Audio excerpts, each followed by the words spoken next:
വടകര നഗരസഭ ബജറ്റിനുമേൽ ചർച്ച നടത്തി. ഊതിവീർപ്പിച്ച ബലൂൺ പോലെ നിരാശാജനകമായ ബജറ്റെന്ന പ്രതിപക്ഷവും സമഗ്ര മേഖലയെയും സ്പർശിച്ച മാതൃകാ ബജറ്റെന്ന ഭരണപക്ഷവും അഭിപ്രായപ്പെട്ടു. പ്രതിപക്ഷത്തു നിന്നും സമഗ്ര അഴുക്കുചാൽ, ABC കേന്ദ്രം, കുടിവെള്ളം, റോഡ് നവീകരണം, കോട്ടപ്പറമ്പ് പദ്ധതി ഉൾപ്പെടെയുള്ള വിഷയങ്ങൾ കൗൺസിലർമാർ ചൂണ്ടിക്കാട്ടി. കാർഷിക മേഖലയിലെ ഊന്നൽ, ടൂറിസം സാധ്യത, സ്ത്രീകളുടെ ഉന്നമനം എന്നിങ്ങനെ എല്ലാ മേഖലയും ബജറ്റ് സ്വാധീനിച്ചെന്ന് ഭരണപക്ഷം അഭിപ്രായപ്പെട്ടു.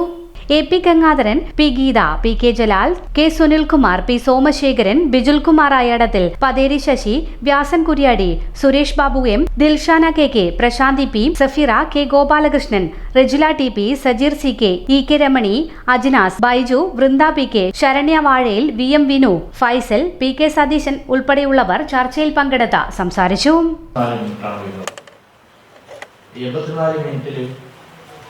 എല്ലാ കൗൺസിലർമാരും ചർച്ചയിൽ പങ്കെടുത്ത് സംസാരിക്കുന്നില്ല. 9 ആളുകൾ മാത്രമാണ് ചർച്ചയിൽ പങ്കെടുക്കുന്നത്. അങ്ങനെ വരുമ്പോൾ 9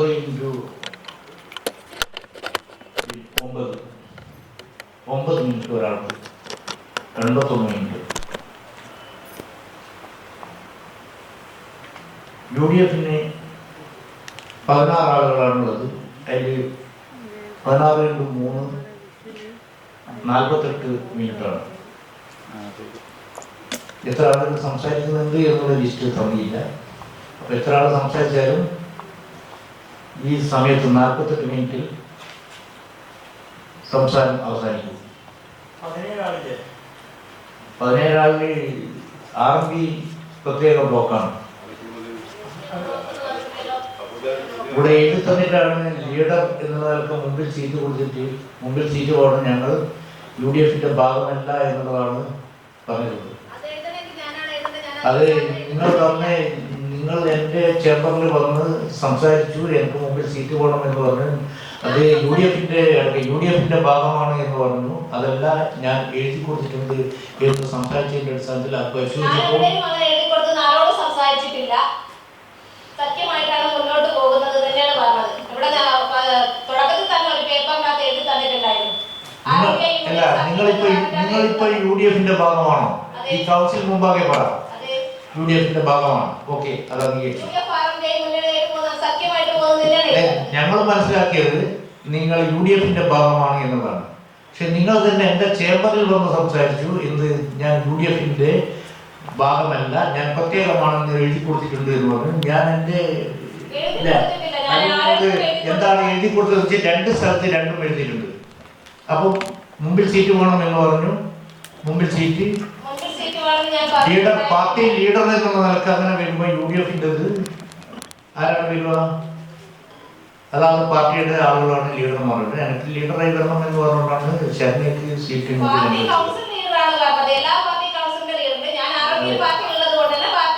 അങ്ങനെയൊന്നല്ല, അതിലൊന്നും ഒരു അവ്യക്തതയില്ല. ശരി, നമ്മൾക്ക് ശരണ്യ ഇരിക്കുക.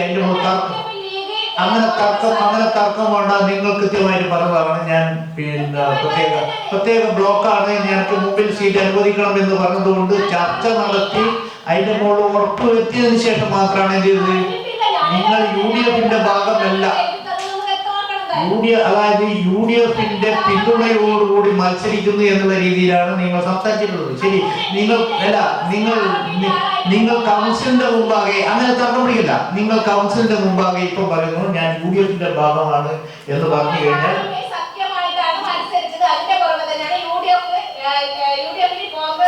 UDF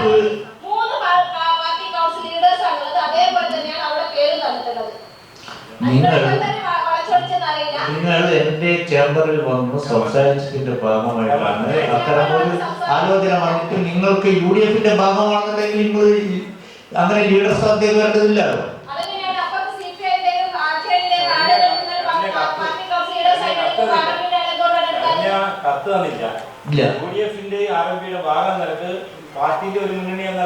അവര് ഇവിടെ എന്തിന്റെ ഭാഗമായിട്ടാണ് മത്സരിച്ചത് എന്നതിനെ സംബന്ധിച്ച് ഒരു പുസ്തകമുണ്ടല്ലേ, അതിലാണ് പിന്നെ UDFന്റെ പിന്തുണയോടുകൂടി മത്സരിക്കുന്ന സ്ഥാനാർത്ഥി എന്ന രീതിയിലാണ് വന്നിട്ടുള്ളത്. അല്ല, അതായിക്കോട്ടെ. ശരണ്യ ഇപ്പം വ്യക്തമാക്കി എന്ത് UDFന്റെ, അതെ UDF ശരണ്യക്ക് സംഗതി മനസ്സിലായി. ശരണ്യ ഇപ്പം പറഞ്ഞിട്ടുള്ളത് ഞാൻ UDF-ന്റെ ഭാഗമാണ് എന്ന് പറഞ്ഞു. ശരി, അങ്ങനെ വരുമ്പോൾ 17 ആളുകളാണ് ഉള്ളത്. അങ്ങനെ വരുമ്പോൾ 43-51 മിനിറ്റ് ചർച്ചക്ക് സമയമുണ്ട്. ആ 51 മിനിറ്റിൽ എന്ത് ചെയ്യണം? ആ ചർച്ച അവസാനിപ്പിക്കാൻ കഴിയണം. BJP-യുടെ 3 ആളുകളാണുള്ളത്. 2 ആളുകളാണ് അവർ സംസാരിക്കുന്നത് എന്ന് പറഞ്ഞത്. കറക്റ്റായിട്ട് വന്നു കഴിഞ്ഞാൽ 4 മിനിറ്റ് വരും. ഇനി ഒരാൾ 5 മിനിറ്റ് 4 മിനിറ്റ് ആണെന്നുണ്ടെങ്കിൽ അല്ലെങ്കിൽ ഒരാൾ 6 മിനിറ്റ് എടുത്താൽ മറ്റൊരാൾ 3 മിനിറ്റാണ് അനുവദിക്കപ്പെടും. ആ രീതിയിലാണ് ചർച്ച. അപ്പൊ ചർച്ചയ്ക്ക് ആദ്യമായിട്ട് പ്രതിപക്ഷത്തിനെ ആണ് ക്ഷണിക്കുന്നത്.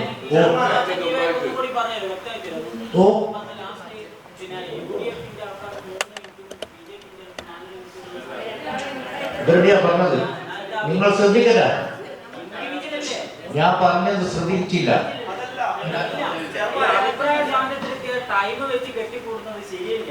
അല്ല, നിങ്ങൾക്ക് എത്ര സമയമാണെങ്കിലും എടുക്കുക. ആകെ അനുവദിക്കപ്പെട്ട സമയം നമ്മൾ അതെ ശരിയല്ലേ പറഞ്ഞതെന്നാന്ന് വെച്ചാൽ നിങ്ങൾക്ക് എത്ര മിനിറ്റ് വേണമെങ്കിലും എടുക്കാം.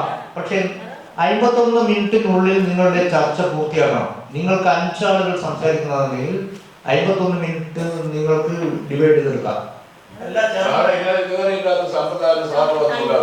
ഞങ്ങൾ ആദ്യം വരുന്ന കൗൺസിലുണ്ട് 2005-2014 കൗൺസിലിൽ ഞങ്ങൾ ബഡ്ജറ്റ് സംസാരിക്കുന്നത് അത് മിനിറ്റും സമയം നിങ്ങൾക്ക് വൈകിട്ടിരുന്നില്ല. നിങ്ങൾ 2 ദിവസം ബഡ്ജറ്റാണ് 1 ദിവസം മാറ്റിയിരിക്കുന്നത്. 2 ദിവസം നടക്കേണ്ട ബഡ്ജറ്റ് 1 ദിവസം മാറ്റിയിട്ട് ഈ സമയക്രമം വെച്ചിട്ടാണ്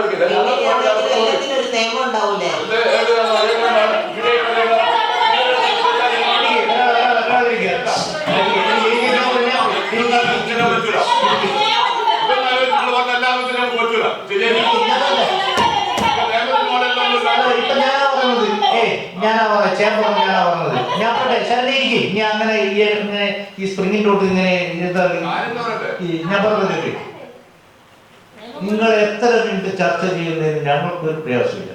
ഞങ്ങൾക്ക് പ്രയാസം അതൊരു ക്രമീകരിച്ച് പോകണം എന്നുള്ള ഉദ്ദേശത്തോടു കൂടിയാണ് ലീഡേഴ്സിനെ വിളിച്ചുകൊണ്ട് ചർച്ച ചെയ്തത്. ഈ ഒരു നിർദ്ദേശം ഞങ്ങൾ മുമ്പോട്ട് വെച്ചു. മുമ്പോട്ട് വെച്ചപ്പോൾ ഇവിടെ എഴുന്നേറ്റിപ്പം വേണം നടക്കുന്ന ശരണ്യ ഉൾപ്പെടെ അംഗീകരിച്ചു പോലെ എനിക്ക് ശരണ്യ അങ്ങനെ പറയില്ല. ഇതെന്താ ഒരു അച്ചടക്കമാണ്. ഒരു അച്ചടക്കത്തിലിരിക്കും. ഒരു ഉത്തരവാദപ്പെട്ട കൗൺസിലല്ലേ ഇരിക്കുന്നേ. നിങ്ങൾക്ക് അങ്ങനെ ഇഷ്ടം പോലെ സമയം വേണമെന്നുണ്ട്. ഇപ്പൊ കൗൺസിലർമാർ മുഴുവൻ ആളുകളും ചിലപ്പോൾ ചർച്ചയിൽ പങ്കെടുക്കില്ല.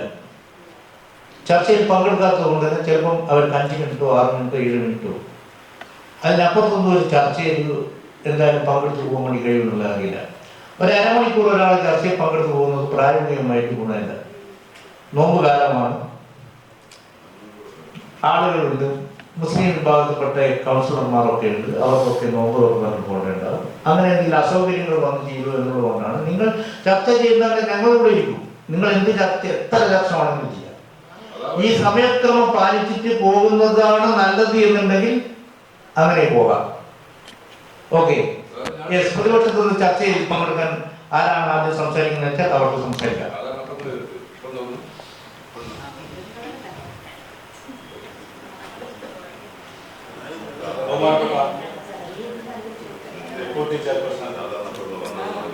ഇവിടെ അവതരിപ്പിച്ച 2026-27 ബഡ്ജറ്റ് തീർത്തും നിരാശാജനകമാണ്. കാരണം കാലാകാലങ്ങളിൽ വെച്ച വർക്ക് തന്നെയാണ് വീണ്ടും ആവർത്തിച്ചു വരുന്നത്. ഉദാഹരണത്തിന് കരിമല തോട് സ്റ്റേറ്റ്മെന്റ് പ്ലാൻ കഴിഞ്ഞ ബഡ്ജറ്റിലും അതിൻ്റെ മുമ്പത്തെ ബഡ്ജറ്റിലും ഇതൊക്കെ തന്നെ വെച്ചതാണ് കരിമല തോട് സ്റ്റേറ്റ്മെന്റ് പ്ലാൻ. ഇതുവരെ ഇത്രയും കാലഘട്ടമായിട്ടും ഇത് പൂർണ്ണമായി നടപ്പിലാക്കാൻ മുനിസിപ്പാലിറ്റിക്ക് സാധിച്ചില്ല എന്നത് യാഥാർത്ഥ്യമാണ്. നാളത്തെ സ്റ്റേറ്റ്മെന്റ് പ്ലാനിൽ ഉണ്ടാക്കിയിട്ടുണ്ട്. ഏകദേശം 10-15 കൊല്ലങ്ങളെ മുമ്പ് ഉണ്ടാക്കി. പക്ഷെ ഇപ്പോഴും അതിനകത്ത് വെള്ളം ശുദ്ധീകരിക്കാനോ അല്ലെങ്കിൽ മറ്റു നടപടികളോ ചെയ്യുന്നില്ല. അതോടൊപ്പം തന്നെ പണ്ട് തോണി ഇറക്കി കരിമല തോട്ടിലെ മാലിന്യങ്ങൾ നീക്കം ചെയ്യാം എന്ന് പറഞ്ഞുകൊണ്ട് ഒരു തോണി ഇറക്കിയത്. ആ തോണിയുടെ സ്ഥിതി ഇപ്പോൾ വിജിലൻസിന് കൊടുക്കേണ്ട ഒരു സ്ഥിതിവിശേഷത്തിലാണ് ഇന്നുള്ളത്. തോണി എവിടെ, തോണിയുടെ ആൾക്കാർ, മാലിന്യം എവിടെ നിന്നാണ് എടുക്കുന്നത്, ആ തോണിയുടെ സ്ഥിതി എന്താണെന്നുള്ളത് മുനിസിപ്പാലിറ്റിയുടെ ശുചിത്വ മിഷൻ ഫണ്ട് ഉപയോഗിച്ചാണ് അന്ന് തോണി പൈലോട്ട്. അതിനകത്ത് തോന്നുന്നത് CBA ഉദ്ഘാടനം. അപ്പോൾ അതാണ് അതിൻ്റെ കാര്യം. അതുപോലെ നമ്മുടെ ABC കേന്ദ്രം, വെറ്റിനറി ഹോസ്പിറ്റൽ, പുതിയാപ്പുഴ വെറ്റിനറി ഹോസ്പിറ്റലിൽ ABC കേന്ദ്രം തുടങ്ങും എന്ന് എല്ലാ ബഡ്ജറ്റ് പറയും. ഇപ്പോൾ കേരള ഗവൺമെൻറ് നിർദ്ദേശമുണ്ട്, പ്രത്യേകിച്ച് ഈ നായ്ക്കളുടെ എണ്ണം കൂടിക്കൊണ്ടിരിക്കുന്ന, നായ്ക്കൾ മനുഷ്യന്മാരെ ആക്രമിക്കുന്ന രൂപത്തിലേക്ക് മാറിയതിൻ്റെ പ്രകാരം പ്രത്യേക ഷെൽട്ടർ നിർമ്മിച്ചുകൊണ്ട് നഗരസഭാ തലത്തിൽ തന്നെ അതിന് സംവിധാനം ഏർപ്പെടുത്തണമെന്ന നിർദ്ദേശമുണ്ട്. പക്ഷെ അത് ഇതുവരെ നടപ്പിലാക്കാൻ വളരെ മുനിസിപ്പാലിറ്റി സാധിച്ചില്ല. അതുപോലെ ആർക്കിലാണ് ശാന്തി വനം ബർണർ തയ്യാറായിട്ട് വർഷങ്ങളാണ്. അവിടെ ഇപ്പം ബോഡി മറവിയാൻ പറ്റാത്ത അവസരമാണ്. നമ്മുടെ പല പ്രദേശങ്ങളിലും വളരെ മുനിസിപ്പാലിറ്റിയിലേക്ക് മുമ്പ് ചാത്തൻകോട്ട് നടയിലൊക്കെ തന്നെ അപകടം നടന്ന സമയത്ത് അവിടെയുള്ള മരിച്ചവർ 5 പേരും അവിടെ ബോഡി മറവിൽ നമ്മൾ വളരെ അരക്കിലാണ് സംസ്ഥാനത്ത്. പക്ഷേ ഇപ്പോൾ നമ്മളെ ഇവിടെ നിന്ന് കോഴിക്കോടും തലശ്ശേരിയും അതുപോലെ തന്നെ കണ്ണൂരൊക്കെ കൊണ്ടുപോകേണ്ട ഒരു അവസ്ഥയാണ്. അതുകൊണ്ട് വലിയ സാമ്പത്തിക പ്രശ്നം. വളരെ താഴെ കടകളിൽ പാവപ്പെട്ട ആളുകൾ വീടുകളിൽ മരണപ്പെട്ട് കഴിഞ്ഞാലും വെക്കുകയും ഭൂമിയില്ലാത്ത സ്ഥലങ്ങളിലെ ആൾക്കാർ, കുര്യാടി പോലുള്ള പ്രദേശങ്ങളിൽ 2 സെന്റിലൊക്കെ താമസിക്കുന്ന ആൾക്കാർ കോഴിക്കോട് വരെ പോകേണ്ട അവസ്ഥയിലാണ് ഇപ്പോൾ. അതിനൊരു പരിഹാരം ഇതുവരെ കണ്ടെത്താൻ ഭരണത്തെ തയ്യാറായിട്ടുള്ള വർഷങ്ങളായി. അപ്പോൾ സ്ഥിരം സംവിധാനം അവിടെ നിലവിൽ. അതുപോലെ തന്നെ ടൗൺ ഹാൾ നവീകരണം നമ്മൾ ഫണ്ട് എല്ലാ കൊല്ലവും വെക്കും. പക്ഷേ ഇപ്പോഴും അവിടുത്തെ ഫാനൊന്നും വർക്ക് ചെയ്യുന്നില്ല, ഏകദേശം റിപ്പയർ ചെയ്യേണ്ട അവസ്ഥയാണ്. സാധാരണഗതിയിൽ ഇന്നത്തെ ആധുനിക സംവിധാനത്തിൽ ഇപ്പോൾ മുനിസിപ്പാലിറ്റിയുടെ ഓഫീസൊക്കെ വളരെ നന്നായി ചെയ്തു പറഞ്ഞു. പക്ഷേ ടൗൺ ഹാളിൻ്റെ കാര്യം വരുമ്പോൾ വളരെ പിന്നിലാണ്. മറ്റു നഗരസഭകളെ വെച്ച് നമ്മൾ വളരെ പിന്നിലാണ്. അത് ശാശ്വതമായിട്ട് പുനർനിർമ്മിക്കാൻ വേണ്ട ഒരു പദ്ധതിയും നമ്മൾ പറ്റുന്നില്ല. അതുപോലെ തന്നെ വളരെ സമഗ്രമായ ഒരു അഴുക്കയാൽ പദ്ധതി ഇതുവരെ ഇത്രയും കാലമായിട്ട് ഈ റോഡിൽ കൂടെ തന്നെ അതുപോലെ പുതിയ സ്ഥലത്തൊക്കെ തന്നെ മഴ പെയ്താൽ അതുപോലെ തന്നെ മരമുള്ള മലിനജലമാണ്, മലയടക്കമുള്ള മലിനാണ് ഒഴുകിക്കൊണ്ടിരിക്കുന്നത്. അത് ശാശ്വതമായിട്ടൊരു പരിഹാരം കാണാൻ ഇന്നുവരെ ഇത്രയും കാലം ഒരേ കക്ഷികൾ തന്നെയാണ് ഭരിക്കുന്നതിലും ഇതുവരെ സാധിച്ചില്ല എന്നുള്ളൊരു യാത്ര. അതിനൊരു പരിഹാരം നമുക്ക് കാണാൻ വേണ്ടി ചെറിയ ഫണ്ടൊക്കെ വെച്ചുകൊണ്ട് ശുചിത്വ മിഷൻ ഇഷ്ടംപോലെ ഫണ്ടുകളുണ്ട്, അതൊക്കെ വെച്ചുകൊണ്ട് അത് നടപ്പിലാക്കാൻ വേണ്ടിയുള്ള സംവിധാനം ഏർപ്പെടണം. പക്ഷെ ഇതുവരെ അത് നടപ്പിലാക്കാൻ സാധിച്ചില്ല. അതുപോലെ തന്നെ BOT മാളിൻ്റെ കാര്യം ഇതെല്ലാ കൗൺസിലും ഇതിനെ പറയുന്നത്. ഈ BOT മാൾ തുറക്കാത്ത BOT മാളിൻ്റെ വരുമാനം കൂടി വെച്ചുകൊണ്ടാണ് ഇവിടെ ബഡ്ജറ്റിലാണ്. അതിനുള്ള വരുമാനം കൂടി കണക്കിലാണ് ബഡ്ജറ്റിലാണ്. അതുകൊണ്ടാണ് വലിയ മിച്ച ബഡ്ജറ്റൊക്കെ പറയുന്നതാണ്. അതായത് BOT മാള് ഒന്നുമില്ല, അതായത് ഇത് BOT പോലെ കഴിയുന്നത് നമ്മൾ കരാർ 20 വർഷം കഴിയുന്നത് 2005-2008 തുടങ്ങിയത്. ഇതുവരെ അത് മുറികൾ വാടക കൊടുക്കാനോ അല്ലെങ്കിൽ അതിന് കാര്യമായിട്ടൊരു പദ്ധതി ആസൂത്രണം ചെയ്യാനോ സാധിച്ചില്ല. അത് നമ്മൾ ആസൂത്രണം ശരിയായി പറയാനില്ല. അതോടൊപ്പം തന്നെ പഴയ സ്ഥലം ഏത് സമയത്തും ഒഴിഞ്ഞ് വീഴാവുന്ന അവസ്ഥയാണ്. ഇപ്പോൾ ശുചിത്വ മിഷൻ ആൾക്കാർ സാധ്യത ബസ് സ്റ്റാൻഡ് കഴിഞ്ഞാൽ വന്നേച്ച സംഗതി പോക്കാം. ബാത്റൂമില്ല, ശുചിത്വ മുറികളില്ല, അതുപോലെ തന്നെ കെട്ടിടങ്ങൾ ഇടിഞ്ഞു വീഴാൻ പറ്റാത്ത, ബസ് സ്റ്റാൻഡിൽ തന്നെ ബസ് കാത്തു നിൽക്കാൻ പറ്റാത്ത അവസ്ഥയാണ്. ഇത്രയും ഒക്കെ കാര്യങ്ങൾ ഉണ്ടായിട്ടും ഇത് ഒരു കാരണവശാലും ഇത് നടപ്പിലാക്കാൻ വേണ്ടി, കൃത്യമായി നടപ്പിലാക്കാൻ വേണ്ടി നമുക്ക് ആസൂത്രണത്തിൻ്റെ കഴിവുകളുണ്ടോ ഇതുകൊണ്ട് സാധിക്കുന്നില്ല എന്നുള്ള യാഥാർത്ഥ്യം. അതുപോലെ തന്നെ വടവിലെ കച്ചവടക്കാർ സ്ഥിതി വളരെ ദയനീയമാണ്. നമുക്കറിയാം, പല സ്ഥലങ്ങളിലും വടവിലേക്ക് വരാൻ പറ്റാത്ത അവസ്ഥയാണ്. റോഡിൻ്റെ പൊട്ടിപ്പൊളിഞ്ഞ റോഡ് കാണണം, ട്രാഫിക് ബ്ലോക്ക് കാണണം, വടവിലെ കച്ചവടക്കാർ വരുന്നില്ല. ഇപ്പോൾ 2668 കടകൾ വടകര മുനിസിപ്പാലിറ്റിയിൽ പൂട്ടിക്കിടക്കും. എന്തുകൊണ്ടാണെന്ന് വെച്ചാൽ കച്ചവടം പറഞ്ഞാൽ നമ്മുടെ മുനിസിപ്പാലിറ്റി കോൺഗ്രസിലുള്ള റൂമുകൾ തന്നെ പോകാത്ത അവസ്ഥ വെച്ചാൽ കച്ചവടം ചെയ്ത നഷ്ടത്തിലാണുള്ളത്. ഇവിടെയുള്ള കച്ചവടക്കാരെ തന്നെ പേരാമ്പ്രയിലേക്കും മൂർപ്പാടിലേക്കും കുടിയേറിക്കൊണ്ടിരിക്കുകയാണ്. ഇവിടുന്ന് കച്ചവടം കൊണ്ട് നഷ്ടമാണെന്ന് പറഞ്ഞുകൊണ്ട് പേരാമ്പ്രയിലേക്കും മറ്റുള്ള നഗരങ്ങളിലേക്കും കുടിയേറിക്കൊണ്ടിരിക്കുകയാണ് പല സ്ഥിതി. അതുപോലെ തന്നെ മത്സ്യ മാർക്കറ്റിൽ പോയാൽ നമുക്ക് ശരീരം മൊത്തം സ്മെല്ല് വേണ്ട നോക്കുകയാണ്. മത്സ്യ മാർക്കറ്റ് പുതിയ നമ്മുടെ ഗവൺമെൻറ് സ്കൂൾ മാർക്കറ്റിലുള്ള മത്സ്യ മാർക്കറ്റിൽ നമ്മൾ പോയി കഴിഞ്ഞാൽ അന്ന് കുളിക്കേണ്ട സ്ഥലത്ത് പോകണം.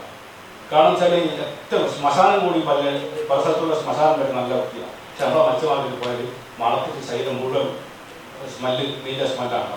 അപ്പോൾ അത് ഒരു കൃത്യമായി നടത്താനോ അല്ലെങ്കിൽ അതിന് മേൽനോട്ടം വഹിക്കാനോ അതിനൊരു ഫണ്ട് ഉണ്ടാക്കാനോ അല്ലെങ്കിൽ അത് കിട്ടണം മാറ്റിപ്പണിയാനോ ഇതുവരെ നമുക്ക് സാധിച്ചില്ല. അതുപോലെ തന്നെ പ്രതിവർഷം 100 തൊഴിൽദിനങ്ങൾ സൃഷ്ടിക്കും എന്നാണ് പറയുന്നത്. വടകര നഗരസഭയിൽ നൽകാൻ കഴിഞ്ഞത് നറുക്കെടുപ്പിലെ ഏതാനും പേർക്ക് ശരാശരി 3 തൊഴിൽദിനങ്ങൾ മാത്രമാണ് ഇന്ന് വരെ നമുക്ക് അത് നറുക്കെടുപ്പിലാണ്. മലപ്പുറത്തിലൂടെ 3 യോജനകൾ മാത്രമേ നമ്മുടെ അയ്യങ്കാളിക്കുള്ള പദ്ധതി പ്രകാരം നടപ്പിലാക്കാൻ നഗരസഭ സാധിച്ചു. അതിന്റെ നമുക്കൊരു പരാജയം. അതുപോലെ തന്നെ ഭിന്നശേഷി വിഭാഗങ്ങളെ പൊതുവാണെത്തിക്കാൻ ഒരു പദ്ധതി നഗരസഭയ്ക്ക് ഇതുവരെ നടപ്പിലാക്കാൻ സാധിച്ചില്ല എന്നുള്ള യാത്രയാണ്. പതിറ്റാണ്ടുകൾക്ക് മുമ്പ് ആരംഭിച്ച മോഡൽ പോളിടെക്നിക് അല്ലാതെ മറ്റൊരു കോളേജും ഇല്ലാത്ത നഗരസഭയാണ് വളരെ നഗരസഭ. ഇപ്പോൾ വിദ്യാഭ്യാസം ലഭിക്കണമെങ്കിൽ വളരെ ദൂരം വഴിക്ക് പോണ്ടി പഠിക്കേണ്ട അവസ്ഥയിലാണ് ഇപ്പോൾ ഉള്ളത്. വളരെ വിദ്യാഭ്യാസ സ്ഥാപനം മര്യാദകൾ അല്ലാതെ കാര്യമായിട്ടുള്ള സ്ഥാപനം വളരെ ഇല്ലാതെ അത് വലിയൊരു സംവിധാനം നമ്മൾ ചെയ്തിട്ടില്ല. നമ്മൾ ആസൂത്രണത്തിൻ്റെ ഒരു പരാജയമാണ്. അതുപോലെ തന്നെ കൃഷി ഏക്കർ കണക്കിന് ഭൂമി ഇന്ന് തരിശേ കിടക്കുക. ഇപ്പോൾ നാളെ മുതലൊക്കെ തന്നെ ഏക്കർ കണക്കിന് കൃഷിഭൂമി തരിശേ കിടന്നത് പല സ്ഥലങ്ങളിൽ കൃഷിഭൂമിയെല്ലാം നിർത്തിക്കൊണ്ടിരിക്കുക. അതിൻ്റെ തടയിടാനോ അവിടെ കൃഷി പ്രോത്സാഹിപ്പിക്കാനുള്ള സംവിധാനം ചെറുകിടമായി ചെയ്യുന്നതല്ല. പക്ഷേ വലിയ തോതിൽ നെൽകൃഷിയും അതുപോലെ തന്നെ പച്ചക്കറി കൃഷിയൊക്കെ ചെയ്താൽ വലിയ നേട്ടമുണ്ടാകുന്ന ഒരു നഗരസഭയാണ്. നമ്മൾ അത്രയും വെള്ളത്തിനായാലും കുടിവെള്ളത്തിൻ്റെ പ്രശ്നമുണ്ടെങ്കിലും മറ്റുള്ള സാധാരണഗതിയിൽ കുളങ്ങളും കാവുകളൊക്കെ ഉള്ളതുകൊണ്ട് തന്നെ കൂടുതൽ ജലസമൃദ്ധിയുള്ള നഗരസഭയാണ് ഇവിടെ. അപ്പോൾ അതുകൊണ്ട് തന്നെ അത് തീർച്ചയായിട്ടും കൃഷിക്ക് ഉപയോഗപ്പെടുത്താൻ സാധിക്കും. പക്ഷേ അത് ചെയ്യാൻ നമുക്ക് സാധിക്കുന്നില്ല എന്നുള്ളത് യാഥാർത്ഥ്യം.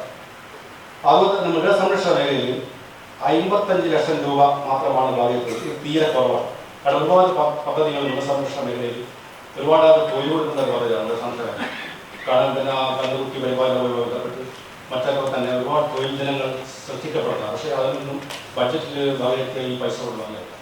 അതുപോലെ തന്നെ റോഡ് നിർമ്മാണത്തിന് കഴിഞ്ഞ വർഷം ഭാഗത്ത് അതേ പൈസ ഇല്ലാതെ ഇപ്പോൾ ഉണ്ട്. ഇപ്പം കഴിഞ്ഞ ദിവസം നമ്മൾ ക്യാൻസൽ ചെയ്ത വർക്കുകൾ തന്നെ പുതിയ ബഡ്ജറ്റിൽ വന്നിട്ടുണ്ട്. അതായത് നമ്മുടെ പിന്നെ ലോൺ ഫണ്ട് എന്ന് പറഞ്ഞതുകൊണ്ട് എന്ന് പറഞ്ഞ വകയിലിരിച്ച പൈസ ഒക്കെ തന്നെ ഇപ്പോൾ പുതിയ വർക്കായിട്ടാണ്. അപ്പോൾ ഈ പ്രാവശ്യം പുതിയ കൗൺസിലർമാർക്ക് പഴയ വർക്കായിട്ടാണ് പുതിയ വർക്ക് കിട്ടാൻ അവസ്ഥയാണ്. അതിൽ തന്നെ പല റോഡിനും 10 ലക്ഷവും 15 ലക്ഷവും വേണ്ട വർക്കിനൊക്കെ തന്നെ 5 ലക്ഷവും 4 ലക്ഷം. അതുകൊണ്ട് പകുതി പണി മാത്രമേ നടക്കൂ. ഇതുവരെ ഉണ്ടായിട്ടില്ല. ഇതുവരെ ഇത്രയും കാലം ഞാനിപ്പോൾ 3 തവണ കൗൺസിലറായിട്ട് പോലും ഇതുവരെ എല്ലാ വർക്കും കംപ്ലീറ്റ് നടത്തുന്നുണ്ട്. പകുതി ചെയ്യുന്ന പരിപാടി ഇതുവരെ ഉണ്ടായിട്ടില്ല. അപ്പോൾ എന്തുകൊണ്ടും ഈ ബഡ്ജറ്റ് നിരാശകരമാണ്. ഇത് ഭേദഗതികളോട് അവതരിപ്പിക്കണമെന്നാണ് സ്വാഗതം ചെയ്യുകയാണ്. എല്ലാ മേഖലയും സ്പർശിച്ചുകൊണ്ടുള്ള ഒരു ബഡ്ജറ്റാണ് ഈ പ്രാവശ്യം ഇവിടെ അവതരിപ്പിച്ചിട്ടുള്ളത്. നമുക്കറിയാം, നമ്മൾ ഓട്ടോറിക്ഷയിൽ പോകുമ്പോൾ അല്ലെങ്കിൽ വടകരയിൽ വരുമ്പോൾ പലരും ചോദിക്കാറുള്ളൊരു ചോദ്യമായി ഇതെന്ത് റോഡാണിത് പൊട്ടിപ്പൊളിഞ്ഞ റോഡ് തന്നെയായിരുന്നു. വാസ്തവമാണ്. പക്ഷേ ഈ പ്രാവശ്യം 48 വാർഡിലെയും റോഡുകൾ മെയിൻ്റനൻസ് ചെയ്യാൻ വേണ്ടി ഫണ്ട് വകയിരുത്തി എന്നുള്ളത് നമുക്ക് എല്ലാവർക്കും തന്നെ അഭിമാനിക്കാൻ പറ്റുന്ന ഒരു കാര്യമാണ്. പുതിയ റോഡുകൾക്കും അതുപോലെ തന്നെ വക ഒടിച്ചിട്ടുണ്ട്. എല്ലാ മേഖലയും സ്വാധീനിച്ചുകൊണ്ടും സ്പർശിച്ചുകൊണ്ടുമാണ് ഈ ബഡ്ജറ്റ് അവതരിപ്പിച്ചത് എന്ന് ഞാൻ പറയുന്നത്. നമ്മുടെ കൃഷിയാണെങ്കിലും തീരദേശമാണെങ്കിലും നമ്മുടെ കളരി മേഖലയാണെങ്കിലും അതുപോലെ തന്നെ ടൂറിസം പദ്ധതിയാണെങ്കിലും ആരോഗ്യ മേഖലയാണെങ്കിലും എല്ലാ മേഖലയിലും സ്പർശിച്ചുകൊണ്ടുള്ള ഒരു ബഡ്ജറ്റാണ് ഈ പ്രാവശ്യം അവതരിപ്പിച്ചിട്ടുള്ളത്. നമുക്കറിയാം, നമ്മുടെ സ്ത്രീകളെ ഉദ്ധരിച്ചുകൊണ്ടുള്ള ബഡ്ജറ്റ്, അതുപോലെ തന്നെ നമ്മുടെ കേരളം ദൈവത്തിൻ്റെ സ്വന്തം നാട് എന്ന് പറയുന്ന പോലെ തന്നെയാണ് വടകര ടൂറിസത്തിൻ്റെ നാടാണ്. ടൂറിസം മേഖലയെ അഭിവൃദ്ധിപ്പെടുത്താൻ വേണ്ടിയിട്ട് നമ്മൾ അതിന് വക കൊടുത്തിട്ട് പൈസ വെച്ചിട്ടുണ്ട്. അതുപോലെ തന്നെ തീരദേശ മേഖലയെ ടൂറിസം മേഖലയാക്കി ബന്ധിപ്പിച്ചുകൊണ്ട് 6 കിലോമീറ്റർ ടൂറിസവുമായി ബന്ധപ്പെട്ടിട്ട് 6 കിലോമീറ്റർ ദൂരത്തിലുള്ള പദ്ധതി ആസൂത്രണം ചെയ്തിട്ടുണ്ട്. നമുക്കറിയാം, ഓരോ മേഖലയും പരിശോധിച്ച് കഴിഞ്ഞാൽ എല്ലാ മേഖലയിലും ഒന്നല്ലെങ്കിൽ മറ്റൊന്ന് രീതിയിലുള്ള നല്ല ക്രിയാത്മകമായ കാര്യങ്ങൾ ഇവിടെ ചെയ്തിട്ടുണ്ടെന്നുള്ളത് വളരെ വാസ്തവമാണ്. ഇപ്പം നേരത്തെ എൻ്റെ സുഹൃത്തു കൂടിയായ സുഹൃത്തിവിടെ പറഞ്ഞത് നമ്മുടെ യാതൊന്നും തന്നെ ചെയ്തിട്ടില്ല. ഞാൻ പറയട്ടെ, നമ്മൾ നിരാശാജനകമായ ബഡ്ജറ്റാണ് ഇവിടെ അവതരിപ്പിക്കുന്നത്. സുഹൃത്തെ, ഞാൻ നേരത്തെ വായിച്ചത് മാത്രമേ, നമ്മൾ ഈ പുസ്തകം തന്നെ ഒരു ഓർഡറിൽ വായിച്ചു കഴിഞ്ഞാൽ നമുക്ക് മനസ്സിലാവും എന്തൊക്കെ പദ്ധതികളാണ് അതിൽ ആവിഷ്കരിച്ചിട്ടുള്ളതെന്ന്. ഏതെങ്കിലും 1 or 2 ഇല്ലെങ്കിൽ അത് ഇപ്പം നേരത്തെ പറഞ്ഞില്ലേ, നമ്മൾ ഭേദഗതി ചെയ്തുകൊണ്ട് ചെയ്യും എന്നുള്ള ഉറപ്പ് ചെയർമാനും അതുപോലെ തന്നെ വൈസ് ചെയർമാനും നമുക്ക് തന്നിട്ടുണ്ട്. കൂടുതൽ കാര്യം പറയാൻ ഇവിടെ മറ്റുള്ളവരൊക്കെ ഉണ്ട്. ഞാൻ ഇത്രയും കാര്യം മാത്രം പറഞ്ഞ് അവസാനിപ്പിക്കും. സാർ, ഇന്നിവിടെ നമ്മുടെ ഡെപ്യൂട്ടി ചെയർപേഴ്സൺ അവതരിപ്പിച്ച ബഡ്ജറ്റ് കാര്യം കിട്ടിയപ്പോഴും അത് വായിച്ചപ്പോൾ തോന്നുന്നത് കേട്ടപ്പോൾ തന്നെ ഇതൊരു ഊതി ഉറപ്പിച്ചൊരു ബലൂണാണ്. അതുകൊണ്ട് ഏറ്റവും വലിയ തെളിവാണ് ഈ ബഡ്ജറ്റ് അവതരിക്കുന്ന സമയത്ത് നമ്മൾ നിയമസഭ കൗൺസിൽ ഞങ്ങളുടെ സ്ഥലത്ത് കാണുന്ന വെച്ചാൽ വൈസ് ചെയർമാൻ അവതരിപ്പിക്കുമ്പോൾ അപ്പുറത്ത് മാലപ്പടക്കം പൊട്ടി പെട്ടപ്പെട്ട ശബ്ദം ഉണ്ടാവും. പക്ഷേ ഇത് അപ്പുറം ഉണ്ടായെന്നു വെച്ചിട്ടുണ്ടെങ്കിൽ ഈ നനഞ്ഞ പടക്കം പൊട്ടുമ്പോൾ അതിൽ തന്നെ മനസ്സിലാക്കുക അവർക്ക് തിരുപ്പതല്ല, ഞങ്ങൾക്കല്ല അപ്പുറമുള്ള തിരുപ്പതല്ല ഏറ്റവും ഉള്ള കാര്യം. പിന്നെ കൗൺസിൽ ഗീത അവിടെ സമയത്ത് മനസ്സിലാകും. സാർ ഞാൻ ഇവിടെ പറയാമെന്ന് വെച്ചിട്ടുണ്ടെങ്കിൽ കുട്ടികളുടെ പ്രശ്നമാണ് സാർ. ബഹുമാനപ്പെട്ട ചെയർമാൻ പറഞ്ഞത് ഇവിടെ എത്രയോ കാലങ്ങളായി കുടിവെള്ളത്തിന് ഇവിടെ നട്ടോടോട് വേണം. കാരണം മാർച്ച് ഏപ്രിൽ മെയ്യിലെ തുടങ്ങിയ ഈ ഉപ്പുവെള്ളം നമ്മൾ അമൃത പദ്ധതിയാണ് കൊടുത്തിട്ടുണ്ടെങ്കിലും കുടിക്കുന്ന വെള്ളം ഉപ്പുവെള്ളമായിട്ട് വർഷങ്ങളായി. ഇപ്പോഴൊന്നല്ല സാറിന് മുമ്പിൽ നമ്മൾ ഏതോ 2005 തുടങ്ങിയതാണ്. അന്ന് ബഹുമാനപ്പെട്ട നമ്മുടെ മരിച്ചുപോയ ടി പി ചന്ദ്രേട്ടൻ്റെ നേതൃത്വത്തിൽ അന്നത്തെ കൗൺസിലർമാർ ഭരണപക്ഷം പ്രതിപക്ഷം എന്നില്ല ഒറ്റക്കെട്ടായും കൊണ്ട് തിരുവനന്തപുരം പോവുകയും അന്നത്തെ ജലവിഭവ മന്ത്രി പ്രേമചന്ദ്രൻ സാറിനെ കാണുകയും അതോടൊപ്പം അന്നത്തെ പ്രതിപക്ഷ നേതാവ് ഉമ്മൻചാണ്ടി സാറും കൂടി ഈ ഒരു കാര്യം അവതരിപ്പിക്കുകയും അന്ന് തന്നതായിരുന്നു ഗുളികപ്പുഴയുടെ ഈ ഒരു ഉപേക്ഷ പദ്ധതി. എത്രയോ കാലങ്ങളെ എന്നിട്ട് 2005 തൊട്ട് 21 വർഷമായി സാർ ഈ ഒരു പദ്ധതി തന്നിട്ട്. നമ്മുടെ ഗുളികപ്പുഴയിലും അവിടെയും ചെയ്യാൻ വേണ്ടി തന്ന പദ്ധതി ടൂറിസ്റ്റ് മേഖല പുതിയ ടി പി ചന്ദ്രൻ്റെ നേതൃത്വത്തിൽ അന്നത്തെ ഭരണപക്ഷ പ്രദേശങ്ങൾ പോയി ജലവിഭവ മന്ത്രി രവീന്ദ്ര സാറിനെ കാണുകയും പ്രതിപക്ഷ നേതാവ് ഉമ്മൻചാണ്ടി സാറിന് കൂടി കാണുകയും ചെയ്ത കുടിവെള്ള പ്രശ്നം ചർച്ച ചെയ്യും. അന്ന് അനുവദിച്ച ഗുളികപ്പുഴയും ഓർഗനൈസേഷൻ പദ്ധതിയും യൂണിസ്പേസിൽ എന്തായിക്കില്ല 21 വർഷം കഴിഞ്ഞിട്ടും ഇവിടെ ഒന്നും ആയിട്ടില്ല. അപ്പോഴത്തെ നമുക്കറിയാം കുടിവെള്ളം എന്ന് വെച്ചാൽ ഏറ്റവും പ്രശ്നമാണ് എല്ലാ സ്ഥലവും കുടിവെള്ള പ്രശ്നം. ആ കുടിവെള്ള പ്രശ്നം മാറ്റാൻ പറ്റാത്ത ഈ കഴിഞ്ഞ പോയ കൗൺസിലിൻ്റെ കാര്യം പറഞ്ഞാൽ പിന്നെ എന്താ സാർ ഇവിടെ നടക്കുക? അത് തന്നെ ഏറ്റവും വലിയ പ്രശ്നമാണ് കുടിവെള്ള പ്രശ്നം. അതും കൂടി നമുക്ക് 21 വർഷമായിട്ട് എന്താക്കാൻ പറ്റില്ല, മാറ്റാൻ പറ്റിയില്ല. സാർ ഞാൻ സാറിന് പറയുന്നത് വെച്ചിട്ടുണ്ടെങ്കിൽ നമുക്ക് മാറ്റം വേണം. സാർ പറഞ്ഞിട്ട് ഭരണപക്ഷം പ്രതിപക്ഷം ഇല്ലാതെ നല്ലൊരു കൗൺസിലും വന്നിട്ട് കൊണ്ടുപോകണം. പക്ഷെ അതിലെന്ത് ചെയ്യണം? തുടക്കം നമ്മൾ കൊടുക്കണ്ടേ? ഇത്രയും കാശുകൾ നമ്മൾ തിണ്ടേറ്റും നമുക്ക് എന്ത് ചെയ്യാൻ പറ്റില്ല, കാര്യങ്ങൾ ചെയ്യാൻ പറ്റില്ല. ഈ പൊതുമരാമത്തിൽ തന്നെ നമ്മൾ എൻ്റെ സഹകൗൺസിൽ ഗീത സാറ് പറഞ്ഞിട്ട് ഗീത എടുത്ത് പറഞ്ഞിട്ട് റോഡുകളെ പറ്റി അങ്ങൊന്നും പോകണ്ട.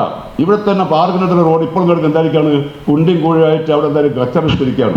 വേറെ ദൂരമൊന്നും പോകേണ്ട ആവശ്യമില്ല. ഗീതടുത്ത് പറഞ്ഞിട്ട് നമുക്ക് ദൂരമൊന്നും പോകണം, ഇവിടുത്തെ നോക്കിയാൽ മതി. അതുകൊണ്ട് നമ്മൾ അതേ സാറ് പറഞ്ഞിട്ട് എന്താ സംസാരിച്ച് കഴിയുന്നില്ല, അതും കാര്യങ്ങൾ കിടക്കുകയാണ്. ഇവിടുത്തെ പല പ്രശ്നങ്ങളുണ്ട് സാർ പരിഹരിക്കാൻ പറ്റാത്തത്.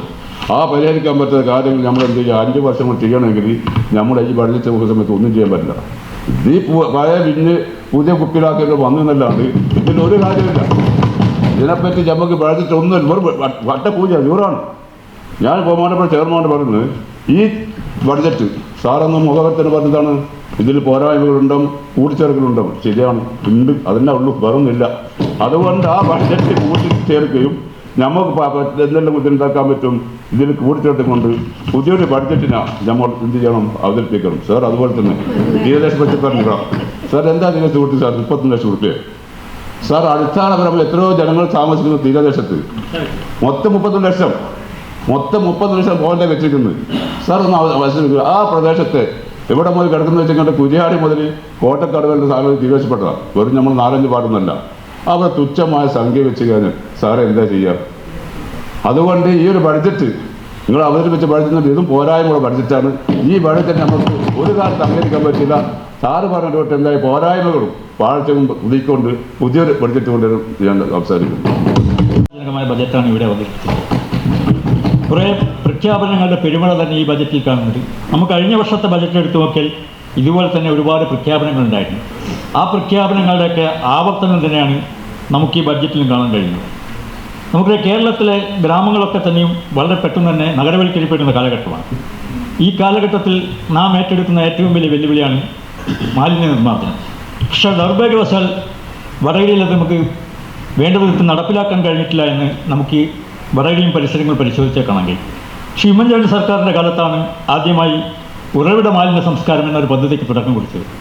പക്ഷേ ദൗർഭാഗ്യവശാൽ വടകര അത് നല്ല രീതിയിൽ നടപ്പിലാക്കാൻ നമുക്ക് സാധിച്ചിട്ടില്ല. കാരണം ഇന്നും പല വീടുകളിൽ നിന്നും റിംഗ് കമ്പോസ്റ്റിനായാലും ബയോ കമ്പോസ്റ്റിനായാലും ഒരുപാട് അപേക്ഷകൾ വന്നിട്ടും അത് മുഴുവനായി വിതരണം ചെയ്യാൻ നഗരസഭയ്ക്ക് കഴിഞ്ഞിട്ടില്ല.